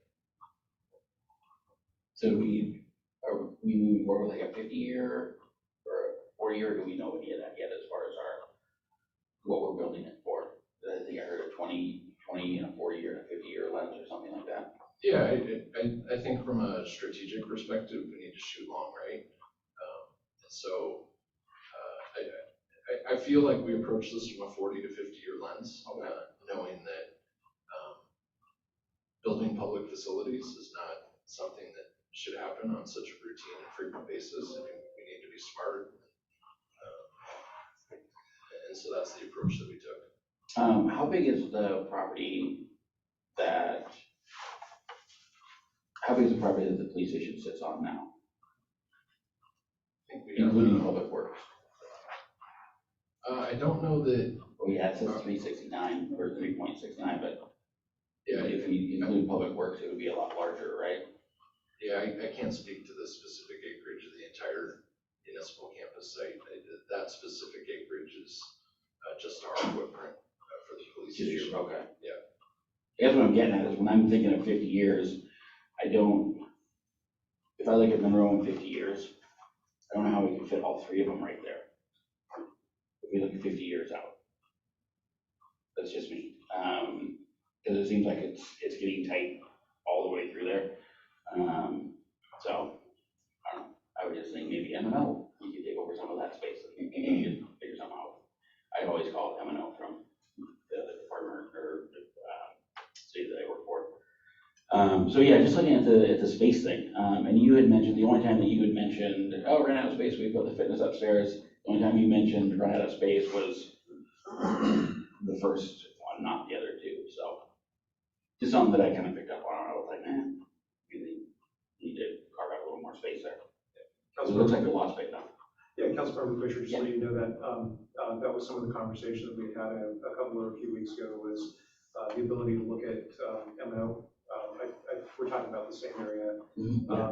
Taking a look at M&O and seeing if we can expand the secure parking, or adjust things. And I know that Brett mentioned that earlier we were talking about how you could realign the parking to get more footprint for the structure, and things like that. So there's some other things. Some finagling that can happen. Some finagling on the existing site that's of interest. So, yeah. Thank you. Yeah, well, Councilmember Bolger, I think you're getting ready to put your slide down.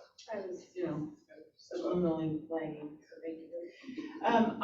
I also agree that we have a lot of really great space on our municipal campus, and I love public works. Their vehicles are enormous. So the idea that we are looking at different ways to park them, that makes me feel a lot better, because my only other option is, hey, let's add a third floor onto the police station. I'm good for that. And part of the conversation here too is the property that we're located on right now is in what's become a more residential zone. And when you're taking a look at sort of that light industrial use with the stockpiling and the larger engines and the fueling and things like that that occur on the westerly side, I've got my directions correct. Anyway, in that area, yeah, I'll use here. Yeah, west. On the westerly side of the property, there are a lot of uses there that are less compatible with residential uses that have developed in the area. So the idea of maybe looking at a light industrial property in the industrial park to move some of those big trucks and some of the stockpiling materials may be something that would, this would be a good time to do that. Anyway, just letting you know that we've had some of these conversations, and I appreciate the council's consideration of what's been brought forward. Any other questions for the team? Councilmember Danford, go ahead. Thank you, Mayor. So if you do a single story on those two sites 3 and 6, if there's I can hear you just fine, but for the recording, I'm sorry. Thank you.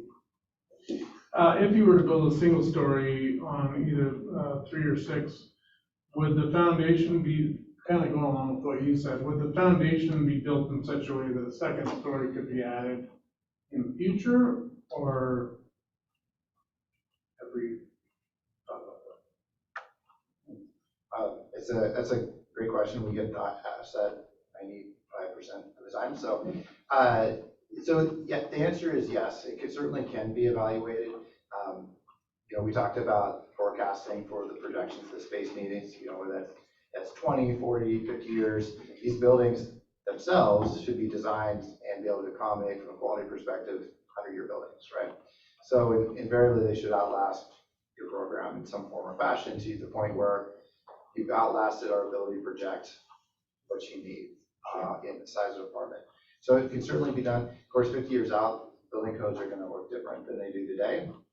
So there is a balance when we look at that, as far as, you know, not over designing your current for what could potentially be required in the future, and current costs. So usually if we can identify a site that could support expansion horizontally, that would be ideal.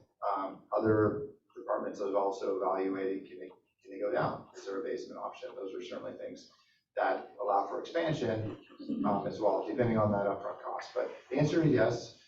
It's just to a point. Okay, thanks. For site 6 with the baseball field, where would that 60-foot future road connect? I see it going through, but like right now, there's no road on the north side of the football stadium. So the east-west part of that design roadway would connect with Kelsey Street, just, I think you could call it just a little south of Hill, if you were to connect Hill to the east-west. Okay. And then as you go south there is an easement, I believe it's some sort of public utility easement that would give you access to Columbia Street. So if you did the 60-foot possible location, but on the other site showed a 30-foot, so we could, or theoretically, it could continue to be a 60-foot the entire length instead of the 30-foot.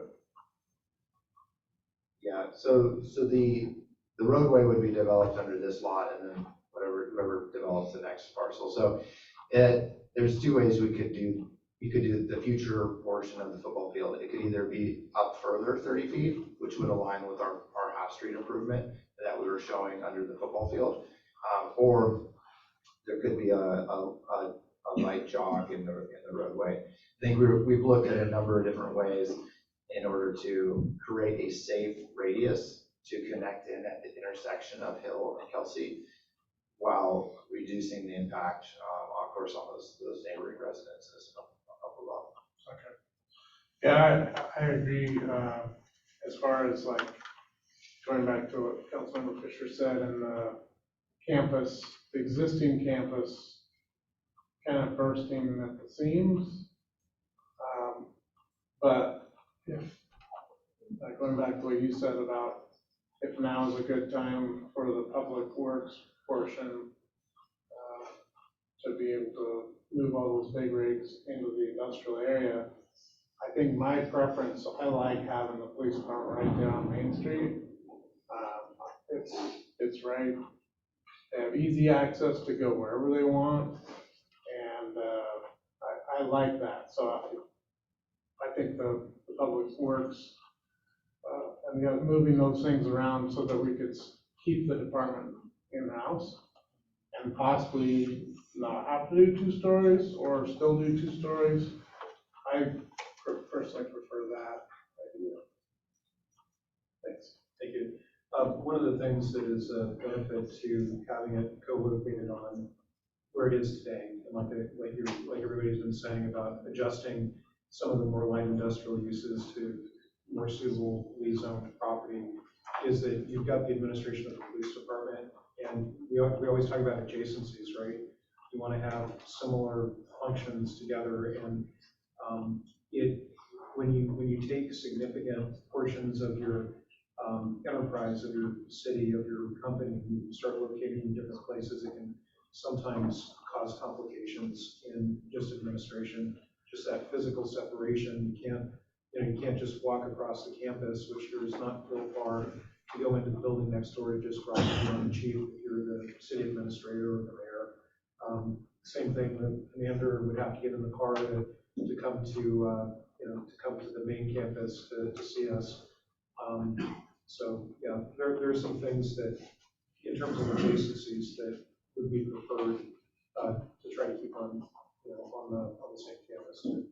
So I appreciate your comments. Thank you. Councilmember Scarborough. I agree with what's been said, that there will be a cost factor in having to relocate the police department while you're sharing a generally build it on campus number one. Whereas on the other two, it can be being built while police are still where they are and moving into the new facility. And it's not insurmountable. We're doing it with the city hall, but it will be a cost factor. I guess. Yeah, thank you. Any other questions or comments at this time? Thank you very much for the presentation. I appreciate it. Oh, I'm sorry. I missed the flag. No worries. Councilmember Walker. I'll take mine as well.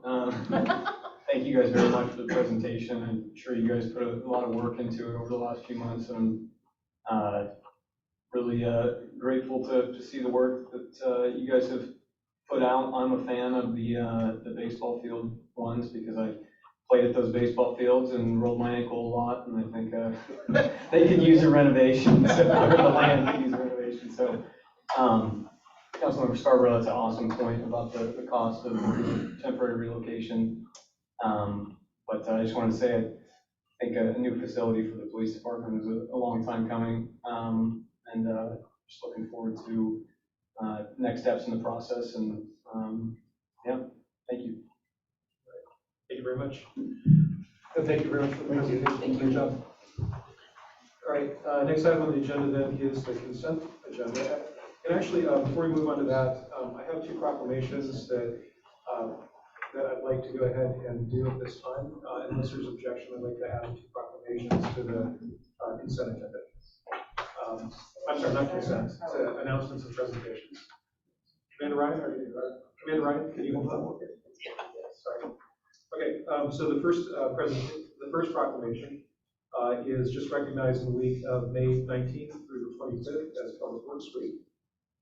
I just, without reading all the words in this, I just am going to express right now how much I appreciate the work, Jacob, that your department does to keep our community livable, to keep it safe, make certain that things drain that should and things that shouldn't drain don't drain onto our streets. So I just, if you could just share with your staff, Jacob, how much I appreciate, and I'm sure how much the council appreciates the work that you all do, including the stuff we don't see and we don't want to see. Keep it underground, please. We really appreciate the work you do, and so a hearty thank you for the work your team does. I've got a proclamation that I'll go ahead and share with you in a minute here.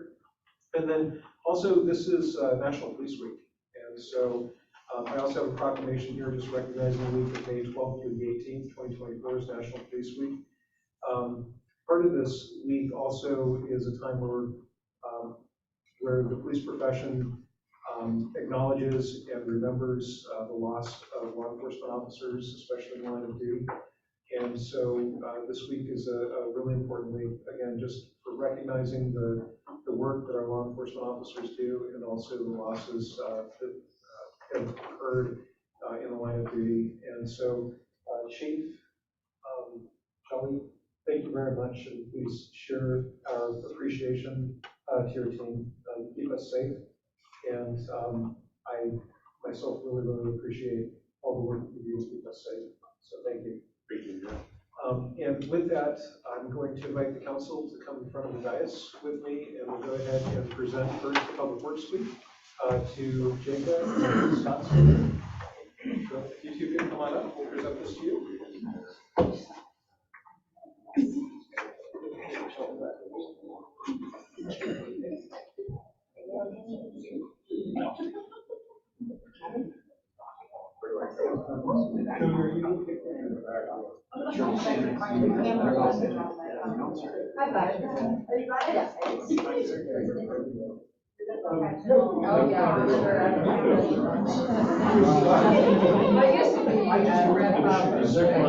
I have the blue ones. These are live and I love this.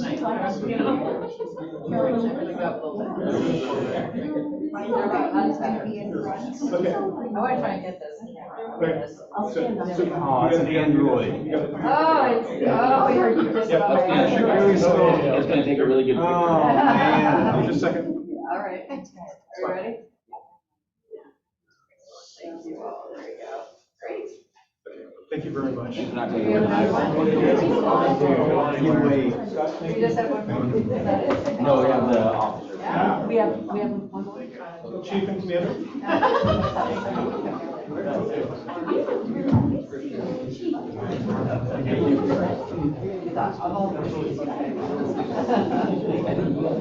you gonna be over there?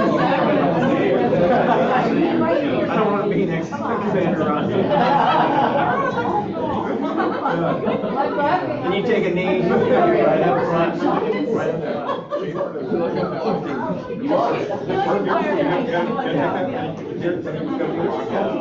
Going in. All right, everybody ready? Because I have all the informal ones, which are always my favorites. All right. Thank you. Thank you very much. Thank you. Man, Ryan. Appreciate you, man. Thank you very much. Thank you. Be honest. No. We're a huggy bunch, aren't we? You certainly are. I love that about us. Jacob wanted to hug too. One of those guys. I'm really good at hugs. Come on up. All right, let's go ahead and hop on the next item on the agenda. Thank you, everyone. The next item on the agenda is a consent agenda, looking for Councilmember Beaumont. I move to approve the consent agenda as provided in the packet. Second filter. A motion from Councilmember Beaumont, a second from Councilmember Culture, to approve the consent agenda. Any discussion on the motion? Seeing none, I'll call for the vote. All in favor? Aye. All opposed? Motion passes 7-0. Thank you. Next item on the agenda is going to be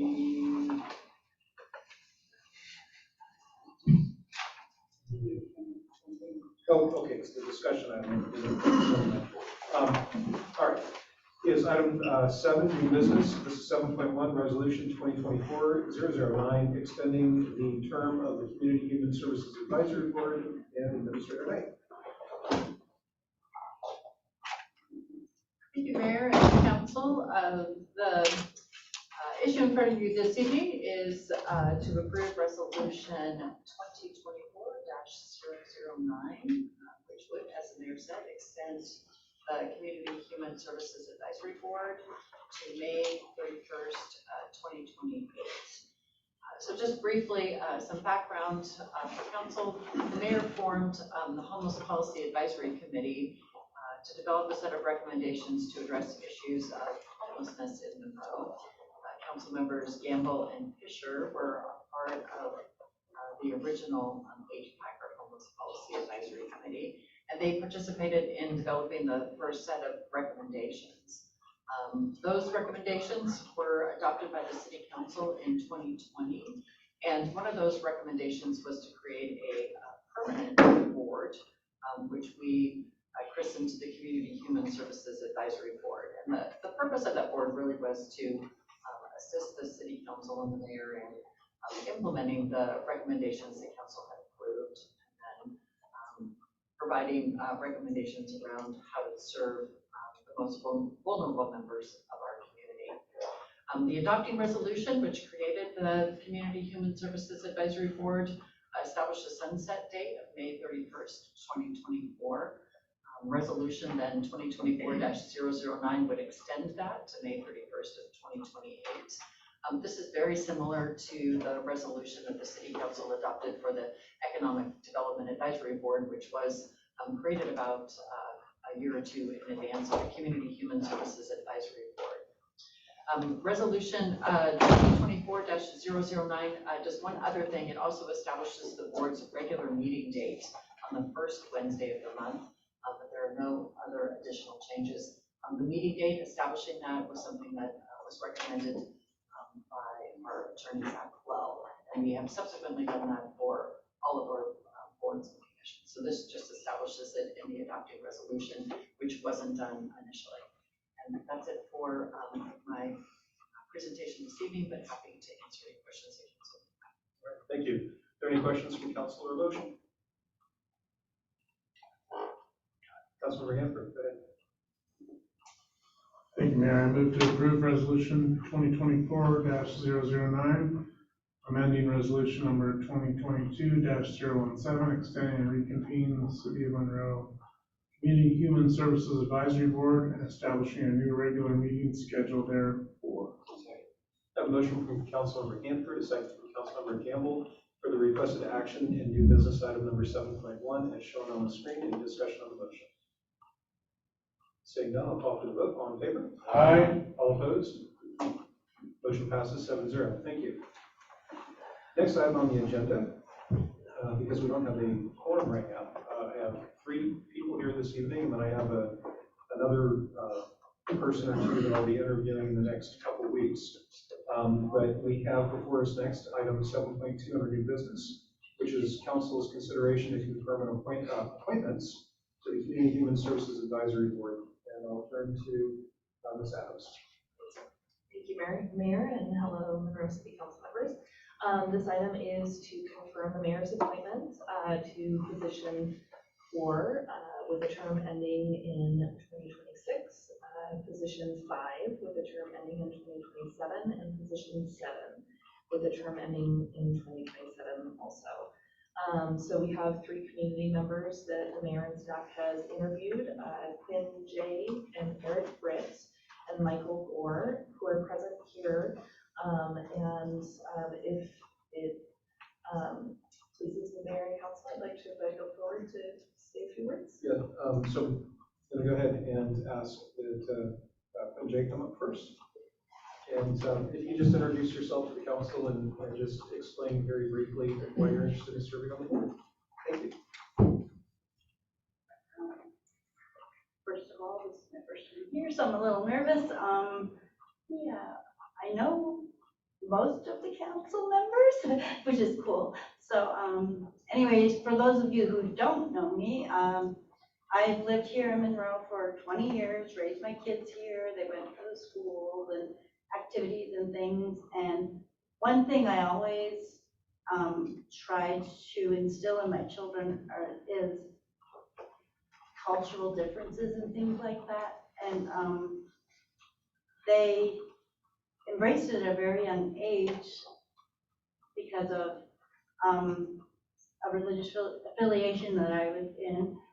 And anyway, back when we first got here, we were like a duck out of water because we had moved so many times throughout my children's lives, throughout my life. My parents were in the railroad, so I never lived anywhere more than 2 to 3 years, but I've been here 20 years, so this is considered home. But I didn't know that for the first 5 years. I was always saying, okay, when are we moving? When are we moving? But at the 5-year mark, I said, nah, we're staying, we're putting down roots. So I started getting involved in community events and things like that to meet people and connect with people that might have similar interests as myself. I was introduced to Take the Next Steps almost 14 years ago and have volunteered there ever since. And until I really volunteered there, I had no idea what the homeless situation was like, and it opened my eyes. And I just had a huge heart for them and a passion to help them, help them realize that they're wanted, they're loved, they're people like any of us. It was on my heart, and I've met so many people over the years and heard their stories, and just like it could happen to anyone, and it just really impacted my life. And I just spent the last 13 years getting to know some of our homeless that have been around and attending the community dinner and talking to others and being involved in the homeless count every January to just get to know them on a personal level and find out, where where they came from and what their goals were and where society or where they failed to complete their goals. Yeah, so I've just really been involved in that for the most part, but yeah. And my children have also learned from me, and I don't know if I can mention it, but anyway, I had been involved in one of the classes for the homeless, and we learned about ACEs. And my children, and I took the test, and because of crazy background that I've had since childhood, I was like the top of the ACEs. So I could have been any of these people that are on the street right now, but I somehow just persevered and got through, and I had met a lot of people in the community who supported me and helped me fulfill my goals and dreams. And I couldn't even imagine being here 10 years ago. I've grown a lot, just as my children have, and I just really appreciate this town and all the wonderful people that live here. And yeah, I just want to be a part of that and see where it goes for the next 20 years. Yeah. Well, thank you very much. Any questions or a motion? Councilmember Hanford, go ahead. Thank you, Mayor, and thank you for sharing tonight and for stepping up to volunteer. I move to confirm Mayor's appointment of Jay Quinn to the Community Human Services Advisory Board position 4, a term ending 12/31/2026. Second. We have a motion from Councilmember Hanford, a second from Councilmember Gamble for the first requested action in new business items 7.2. Any discussion on the motion? Seeing none. Oh, go ahead, Councilmember. I've just always called her Quinn J, so that's what I was going. Thank you. Yeah.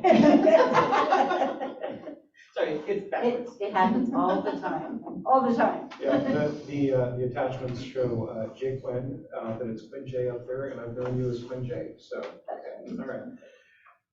All right, so the motion is to confirm Mayor's appointment of Quinn J to the Community Human Services Advisory Board, position 4, a term ending 12/31/26. Correct. And that was a motion by Hanford. Yeah. Second from Councilmember Gamble. Discussion on the motion.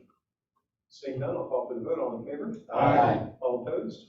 Motion passes 7-0. Congratulations, board member. Thank you. Thanks, Gwen. Thank you. I'm really excited by it. The next person that I have for your consideration this evening is Eric Britt. So we're going to go ahead and have Eric come up. And Eric, if you would be so kind, please share with us just why you're interested in serving in this role. Sure. Thank you, Nicholas. Hi, that's here tonight. Good evening, council members. Yeah, my name is Eric Britt. I been in Monroe. I just did the math, 18 years, coming up in a couple months. 3 kids, all in the Monroe School District. And yeah, my family and I love this community. I'm a clinical social worker and substance use disorder counselor, the director across the street at the Recovery Center. And I think the only other board I serve on is my HOA, and that's awful. So this will be way more fun. So I'm honored to participate. Thank you. Thank you for having me. Thank you. All right, Councilmember Beaumont, go ahead. I move to confirm the mayor's appointment of Eric Britt to the Community Human Services Advisory Board position 5, a term ending December 31st, 2027. Second.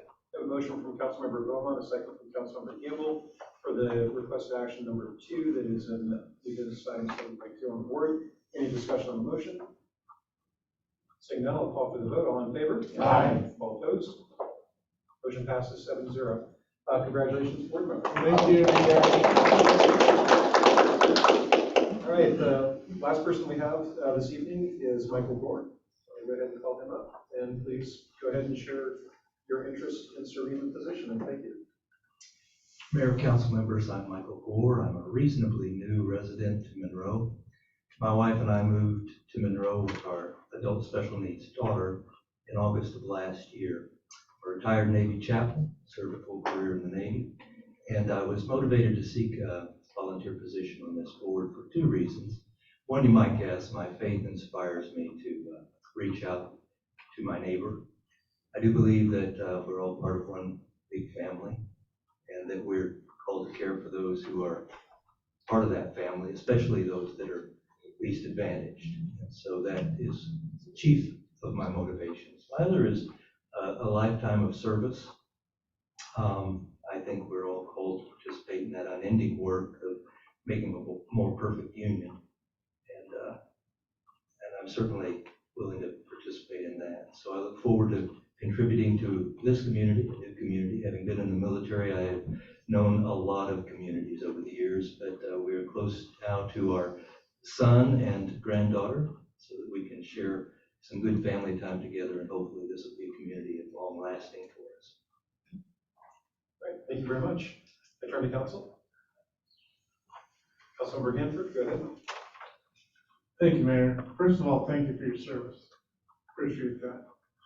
I move to confirm Mayor's appointment of Michael Gore to the Community Human Services Advisory Board, position 7, term ending 12/31/2027. Second. I have a motion from Councilmember Hanford, a second from Councilmember Campbell, for the third requested action on the board on 7.2 new business. Any discussion on the motion? Seeing none, I'll call for the vote. All in favor? Aye. All opposed? Motion passes 7-0. Congratulations. Michael, thank you. All right, the next item we have on the agenda this evening is item 7.3. This is confirming the appointment of the park board position number 3. And Director Farrell will be presenting on this one. He'll be online.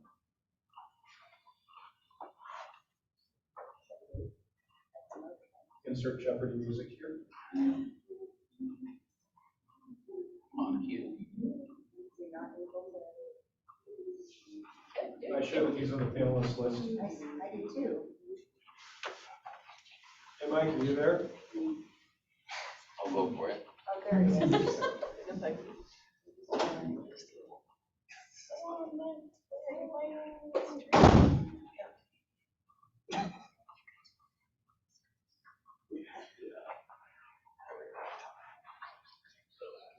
Okay, I could go ahead and present on this. Sorry about that. Right. I'm here. I had a little trouble. Sorry about that. So yes, the motion before you is to confirm Mayor Thomas's appointment of Abdul Salama to the Park Board, position 3. It's a vacancy with a term ending December 31st of 2027. On May 8th, Mayor Thomas and I had the opportunity to interview Mr. Salama. And during our interview, he expressed his unique blend of experience in real estate, project management, and community service. He also shared that he has a passion for sustainable and inclusive urban planning. And so with that, I'm going to turn things back to the mayor. Thank you very much. If you could come forward and just introduce yourself briefly to the council. Thank you. Thank you everyone for inviting me. It's my pleasure to be here. My name is Abdul Salama. I'm relatively a new resident to the Monroe community. I have been in the Seattle area for about 20 years, but just moved to Monroe 2 years ago. I went to school for UW. I have a PhD degree in AI and machine learning. I worked at Microsoft and in Zillow, the real estate website, and then currently working for Verta Health, which is a medical company working on reversing some metabolism diseases such as diabetes and obesity and so on. I work on the technology side of things. I manage the applied AI department there. On the side, I also have a real estate agent license. I don't do much with it, but I have been always passionate about land development and growing cities. I have done a project in Everett a few years ago where we built a few townhouses. That's just like some introduction about my experiences. 2 years ago, I visited the city. I love the city. I love the community. So I decided to move in here. And at the stage of my life where I'm always looking to give back for communities, I'm grateful for what life has offered me, and I'm always looking for ways to offer back, to give back to the communities, and I'm very interested in helping Monroe to grow and to prosper, and this is why I'm interested in this position. So yeah, I'm looking forward to working with all of you to help grow and improve the Monroe City. Thank you very much. Attorney Counsel, Councilmember Beaumont. Thank you so much. I just have to say, I'm so grateful and impressed with all of these community members that are willing to serve on these boards. And all of us up here have done that for many years and can be tough. So thank you all. I really appreciate it. I move to confirm the mayor's appointment of Abdul Salama to the Park Board, Position 3, a vacant seat with a term ending December 31st, 2027. Second. I have a motion from Councilmember Beaumont, a second from Councilmember Walker, who was faster than Councilmember Gamble. Councilmember second this evening. Any discussion on the motion, or would you like to speak to your motion? I keep forgetting. Did you want to speak to your motion, Councilmember Beaumont? I will just reiterate I'm trying to get used to doing this. I appreciate everyone stepping forward. You know, everyone's busy, and I'm just, my heart is full. I really appreciate all of you giving back to the community where you live, and we have just so much talent. I'm so impressed with all of you and what you're bringing to these boards and commissions, and we appreciate it more than you'll ever know. We could not do what we do and be the city that we are without your volunteerism. So thank you all. Thank you. Any other deliberation from council? Okay, I'm going to go ahead and call for the vote. All in favor? Aye. All opposed?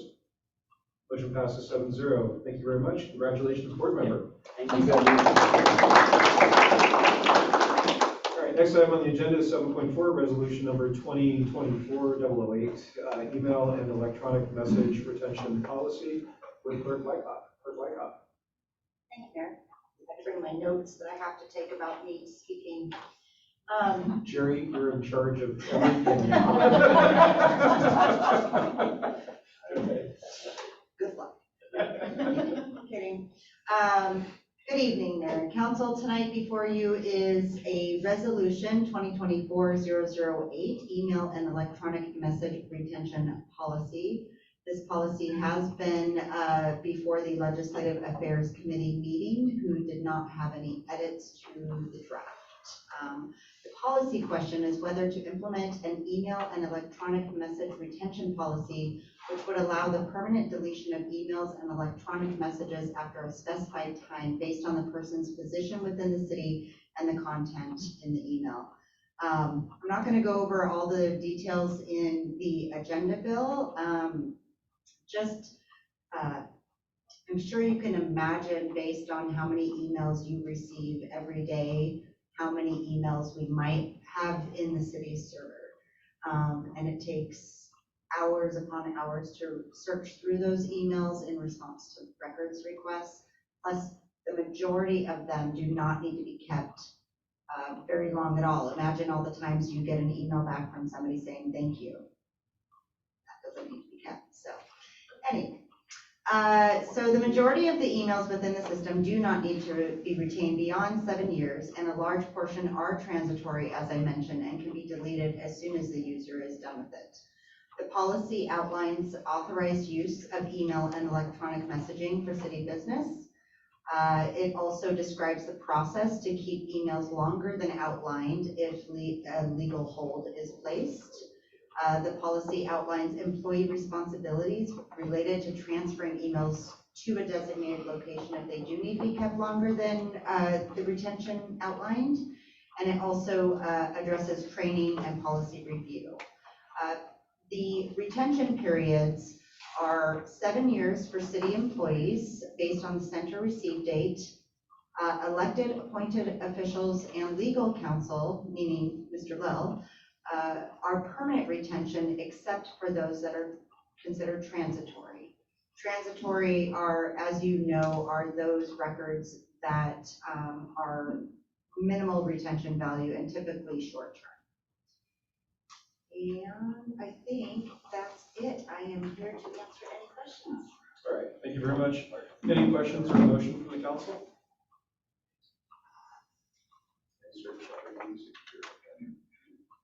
Councilmember Scarborough, go ahead. I'll move to approve resolution 2024-008, adopting the email and electronic message retention policy. Second.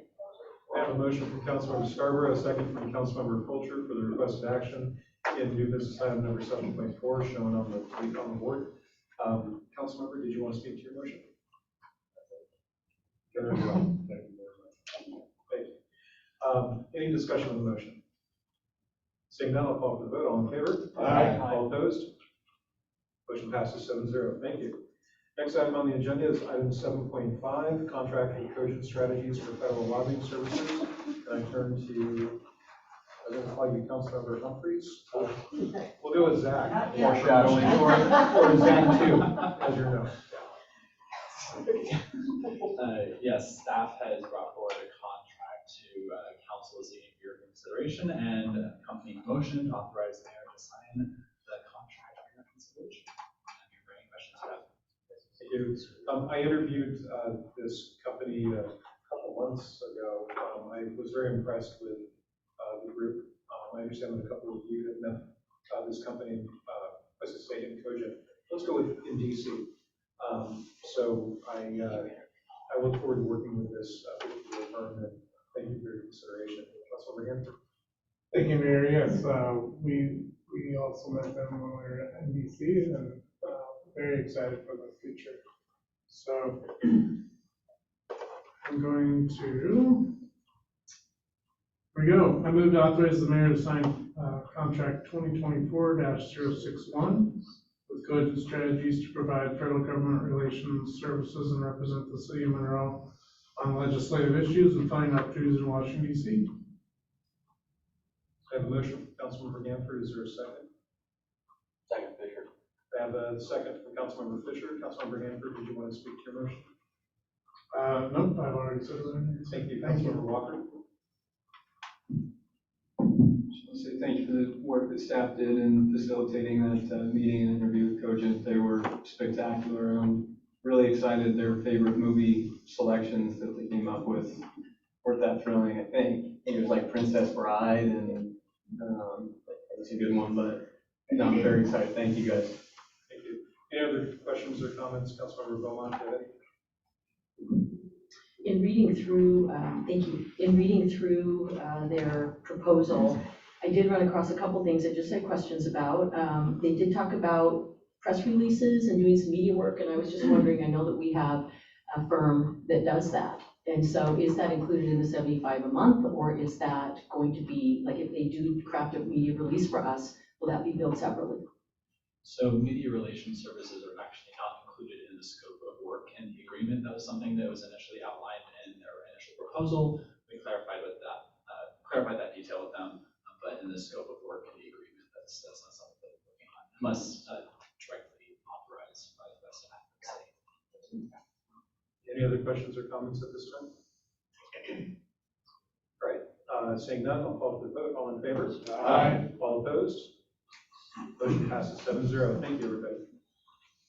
Thank you, Z2. I learned he has a nickname. There are two Zachs. There's Z1. Hi, Z1.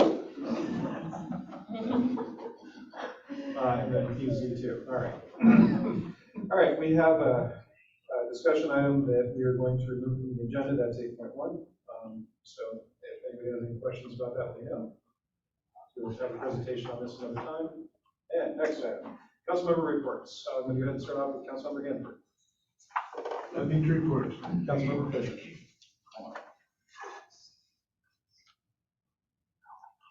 It's going in order. Hit your mic before you. I'm going to go in order tonight. Because, Okay, we're getting ready. yeah. Okay, I'm gonna steal all the Fulcher I've thunder. been wearing this since 5 a.m. Okay, so.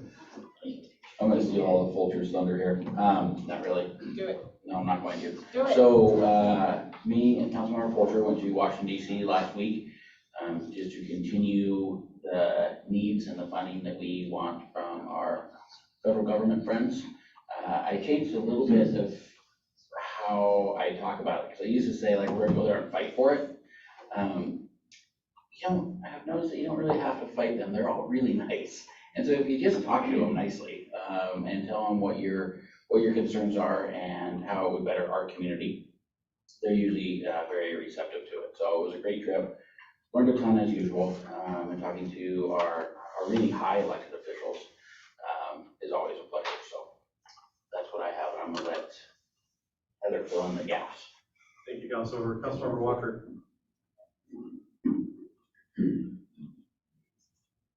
I feel like it's been forever since we met last, but I went to the Battle of the Badges with Councilmember Fulcher about a week ago.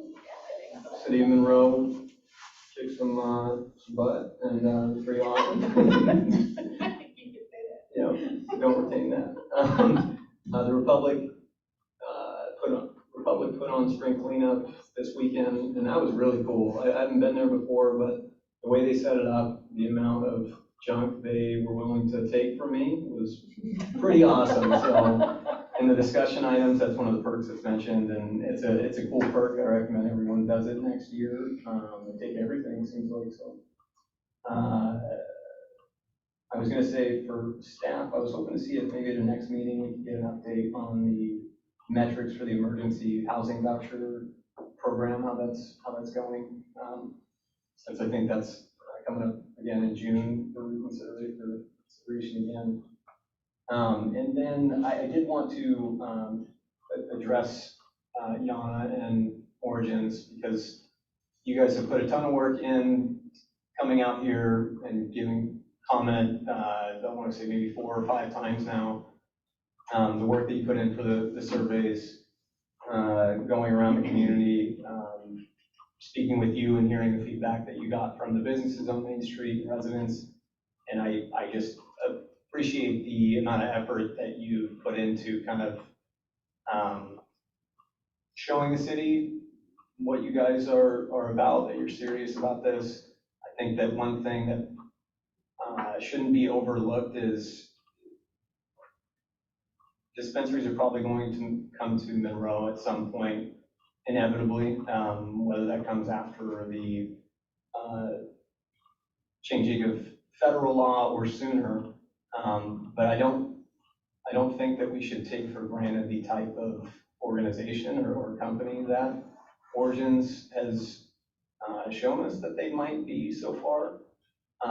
So I wouldn't have a problem with a study session on some of their numbers and the data that they receive, because no matter what my personal opinion might be on it, I think if the community is giving me feedback that it's something that they are interested in, I've got responsibility as an elected official, as a representative, to at least hear them out. I think that, in my opinion, it's worth extending you guys that kind of courtesy, and I'm always interested in learning more. I know that we've got positions or opportunities that we could utilize more tax revenue for. So if there's opportunities where we can, as a council, review pros and cons of something and consider, is this revenue able to provide, I don't know, 0.5 FTE for parks or something, I'm willing to chew on that, think about it. And I think if we left it where it's at right now, I think that'd be doing a disservice to our residents by not at least following up on good leads or opportunities for the city. So I have a request for a study session then? Yeah. Is there somebody else that's interested in a study session?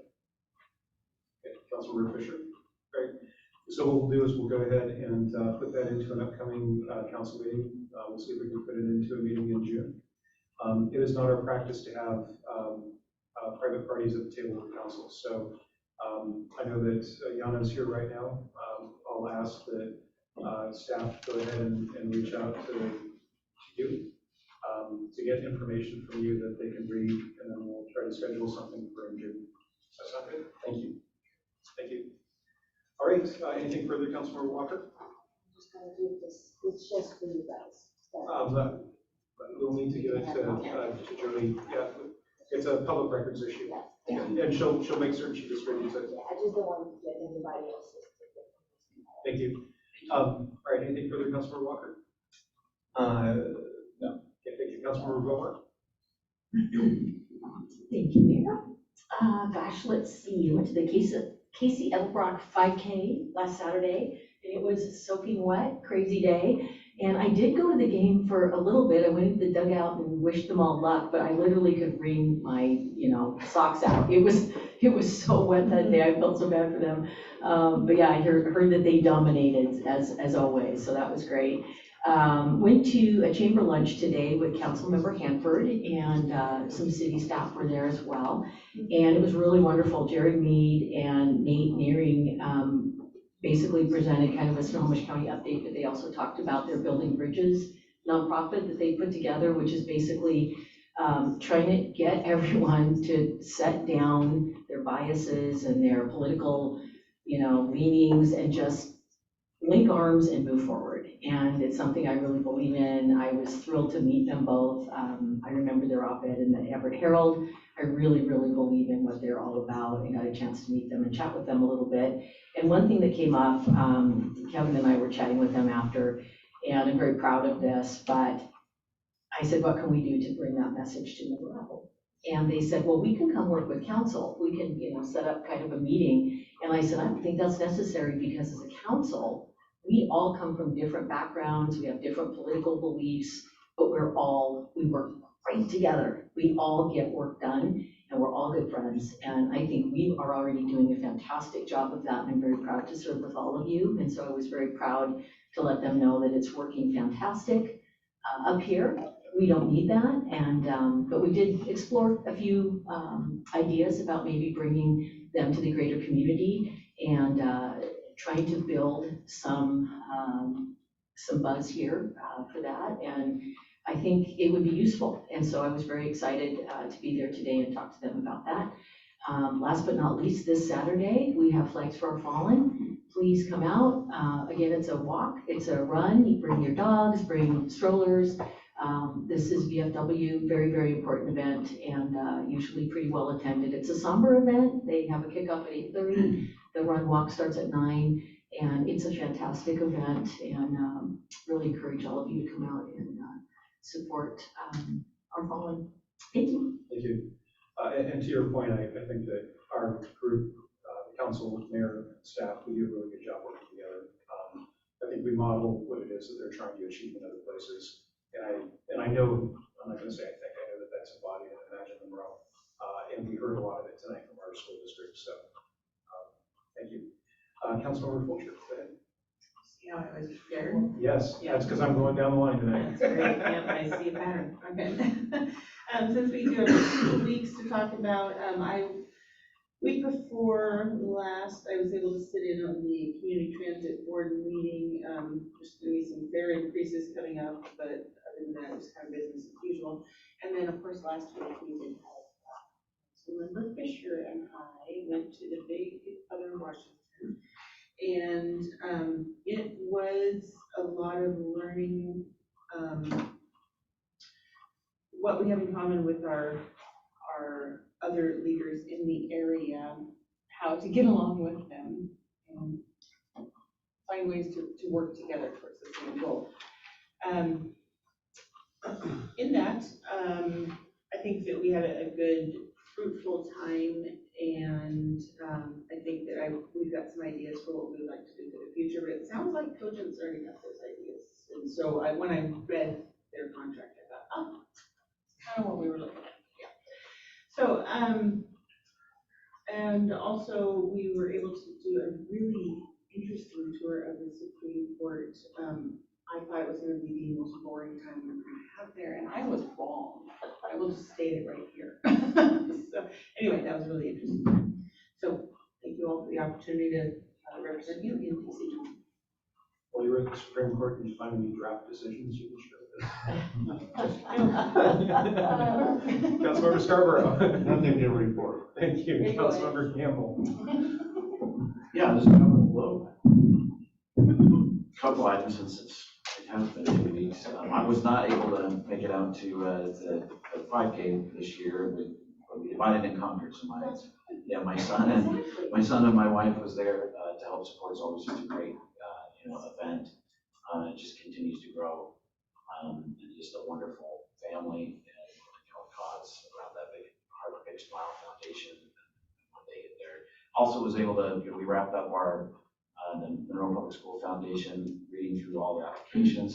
I'm going to get the number on. I was trying to find it in 2 weeks since we had it, but it's upwards of 118 to 120 some odd thousand dollars that come through the foundation. Big Heart Big Smile is one of those foundations as well. I've done it for going to graduating seniors this year for college and for trade schools, all privates, all across the board. So it always just amazes me, how much this community shows up to support the youth and getting them down the right path. So in secondary education or trade schools or whatever maybe their chosen way of profession that they would like to pursue. So that, and then I did want to say, since you brought it up, Mr. Walker, I always appreciate getting information on the cannabis side of the equation, but I just want to go on the record, and the hard thing for me is throw out my personal opinions aside. I just get oath of office, and it's right on the top of mind for me. It's right here. I do solemnly swear that I will support the Constitution of the United States and the constitutional laws of the state of Washington and local ordinances. And I will faithfully and impartially perform and discharge the duties of the office according to the law and the best of my ability. And Article 6 of the Constitution pretty plainly calls out that federal law overrides state law. It doesn't matter what I think. So that's something I got to get out there. It's one of the reasons why, for me, I can't support it until otherwise I'm violating my own oath of office. And I take it serious. Call it corny, whenever you want. But that's what it is. Thank you.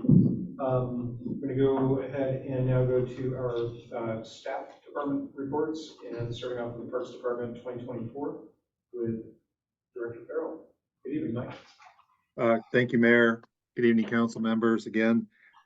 So in your packets is the April Parks Department report, including the Arbor Day tree planting ceremony, which was, I know, a lot of fun for everybody involved.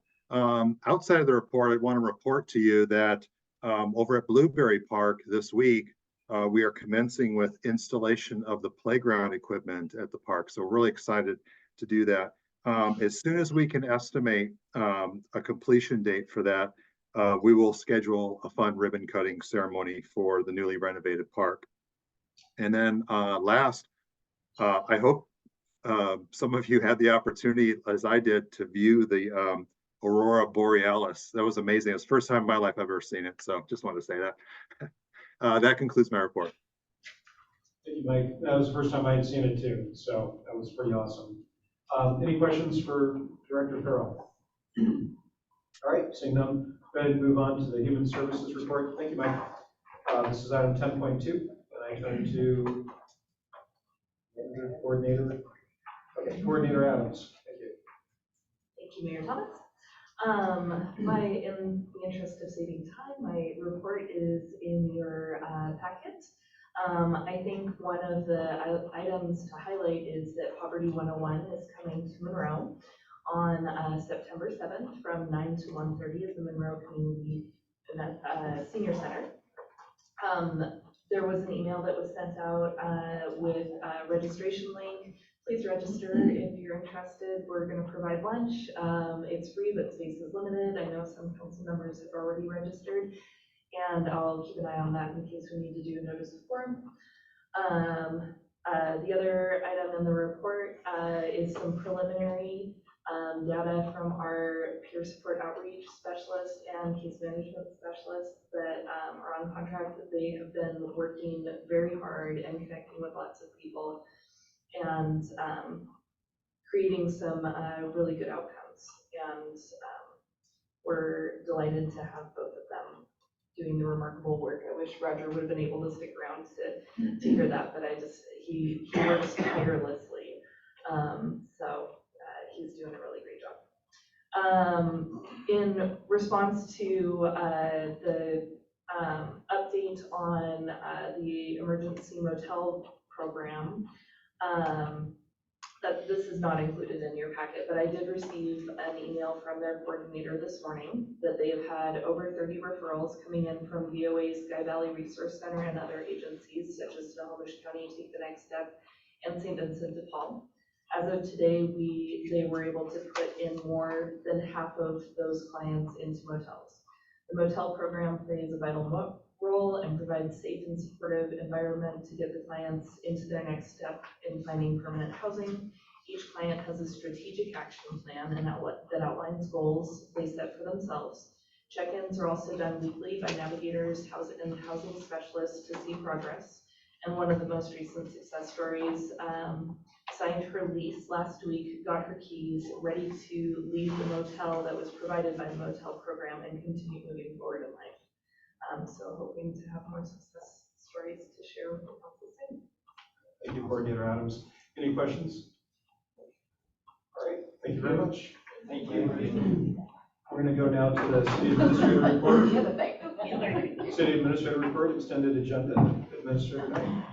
Great, thank you, Mayor. So looking forward through the remainder of the month of May, we have a motion on the next slide to cancel the May 21st meeting. And then the meeting for May 28th was already canceled on the council's calendar in observance of Memorial Day.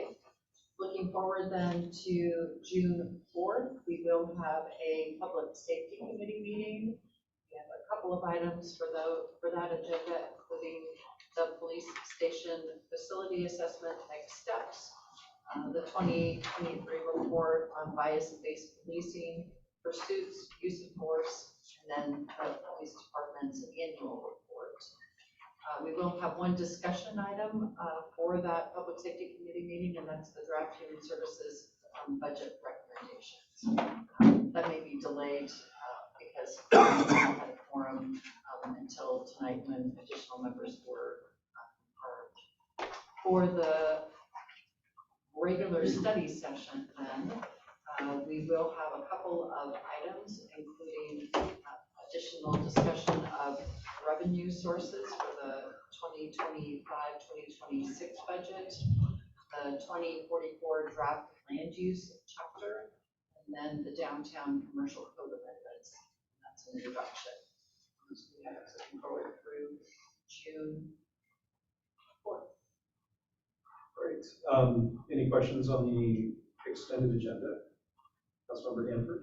I move to cancel the May 21st, 2024 Finance Human Resources Committee meeting and the City Council meeting. One second. I have a motion for Councilmember Hanford, a second from Councilmember Beaumont, and a need for coffee for Mayor Thomas. Any discussion on the motion? Seeing none, I'll call for the vote. All in favor? Aye. All opposed? Motion passes 7-0. Thank you. City Administrator Report proper. All right, so several items for the council's calendar. We've been noticing the May 16th, that's this coming Thursday, the Port Boundary Expansion Open House, which will be at the Monroe Senior Center. June 5th is the open house for the Comprehensive Plan CEPA Draft Environmental Impact Statement, and that's from 6 to 8 p.m. And that'll be here at the school admin building. Then June 8th, which is a Saturday, there is a fundraiser for the Wagner Performing Arts Center. I sent a notice out to council via email, so if you're interested in learning more about that. I had a really fruitful discussion with Connie Goss, who is working on the Wagner Performing Arts Center in order to do improvements. That center space has been discovered by a number of dance studios for Indian dance, that's Eastern Indian, and that group has really embraced the Wagner Performing Arts Center. They've been coming and doing performances there, and they're actually now doing a fundraiser. And Connie was explaining that it will include kind of a full day of activities, including food and dance, and the council in general, representing India out of Seattle, will also be in attendance. So It's a really big deal for that community and for ours as well, so I wanted to make council aware of that. And then looking further into the future, Rachel Adams mentioned the Poverty 101 class, so I'll be including that on the calendar, just as a reminder to council and community members of that opportunity to participate. Briefly, just the city staff are working on a permit-centered customer service survey, so we will be bringing additional information forward that's coming out of our economic development advisory board. And then we already made a request and motion to cancel the May 21st meeting. So that's all I have. Thank you. Any questions? All right, seeing none, we'll go ahead and move on to the mayor's report. Just a few items from me, just a couple. First, I did receive a phone call from a resident on last week, and met with that person via telephone on Friday. The person had contacted me inquiring about the speed zone cameras and red light cameras discussion that will be done for the council sometime, I think, for June 18th. So just for your awareness, I received that phone call. The person had been involved previously in the process to have them removed, and also was also involved in the lawsuit that was associated with that. So just for your awareness, if you have any questions about that phone call, feel free to reach out to me. Also, I will be gone on Memorial Day weekend. Councilmember Hanford has agreed, unless something comes up, to go ahead and place the wreath out on Memorial Day, which is Monday. He'll be in contact with you just to let you know what time that will be. Because I do have a new job right now, even though it's a great job and everything, they still start you, even though I've got 30 years of experience, they start you at vacation like they're 18. And so when I get a 3-day weekend, Laura and I try to take off and do things. So we'll be on this 3-day weekend. But thank you, Councilmember Hanford, for doing that. I will be ordering the wreath and paying for the wreath. If you wanted to contribute, feel free to reach out to me. I take Apple Pay and I take cash, and you can send that to me. We'll go ahead and notice a potential quorum just in the event that there were 4 of you who were present. I think that's happened once or twice, and like that, we just covered just in case. One of the things that's been important to me, and as you're all are aware, I'm not going to be running for mayor again in a year and a half. One of the things that's been important for me is that when I've gone to make sure that there are other people that are willing to step forward to do this, I felt that the memorial at Memorial Field kind of fell into disrepair and kind of disappeared. And so my hope here is that we'll continue to remember the memorial that is at Lake High. And part of that means that there's got to be some life around that. And the 2 times where it makes logical sense are Memorial Day and Veterans Day for me. So I'm hoping that other people are able to kind of move into that role over the next year and a half. I thank Councilmember Hanford for doing that. Other people have done it also in the past. I appreciate that. I'm a dependent of 2 naval officers, and I know that there were times I didn't see my parents, and for me, even though I was not in the military, it's something that's very important to me, and I know it's important to a number of you as well. So, Councilmember Hanford, thank you for doing that this year. And I think that's all I have there. I think that's good. I'm ready to take the suit off. So unless there's something else this evening, no need for an executive session. Z2, it was good seeing Z1. It was good seeing you. And have a nice evening. We are adjourned.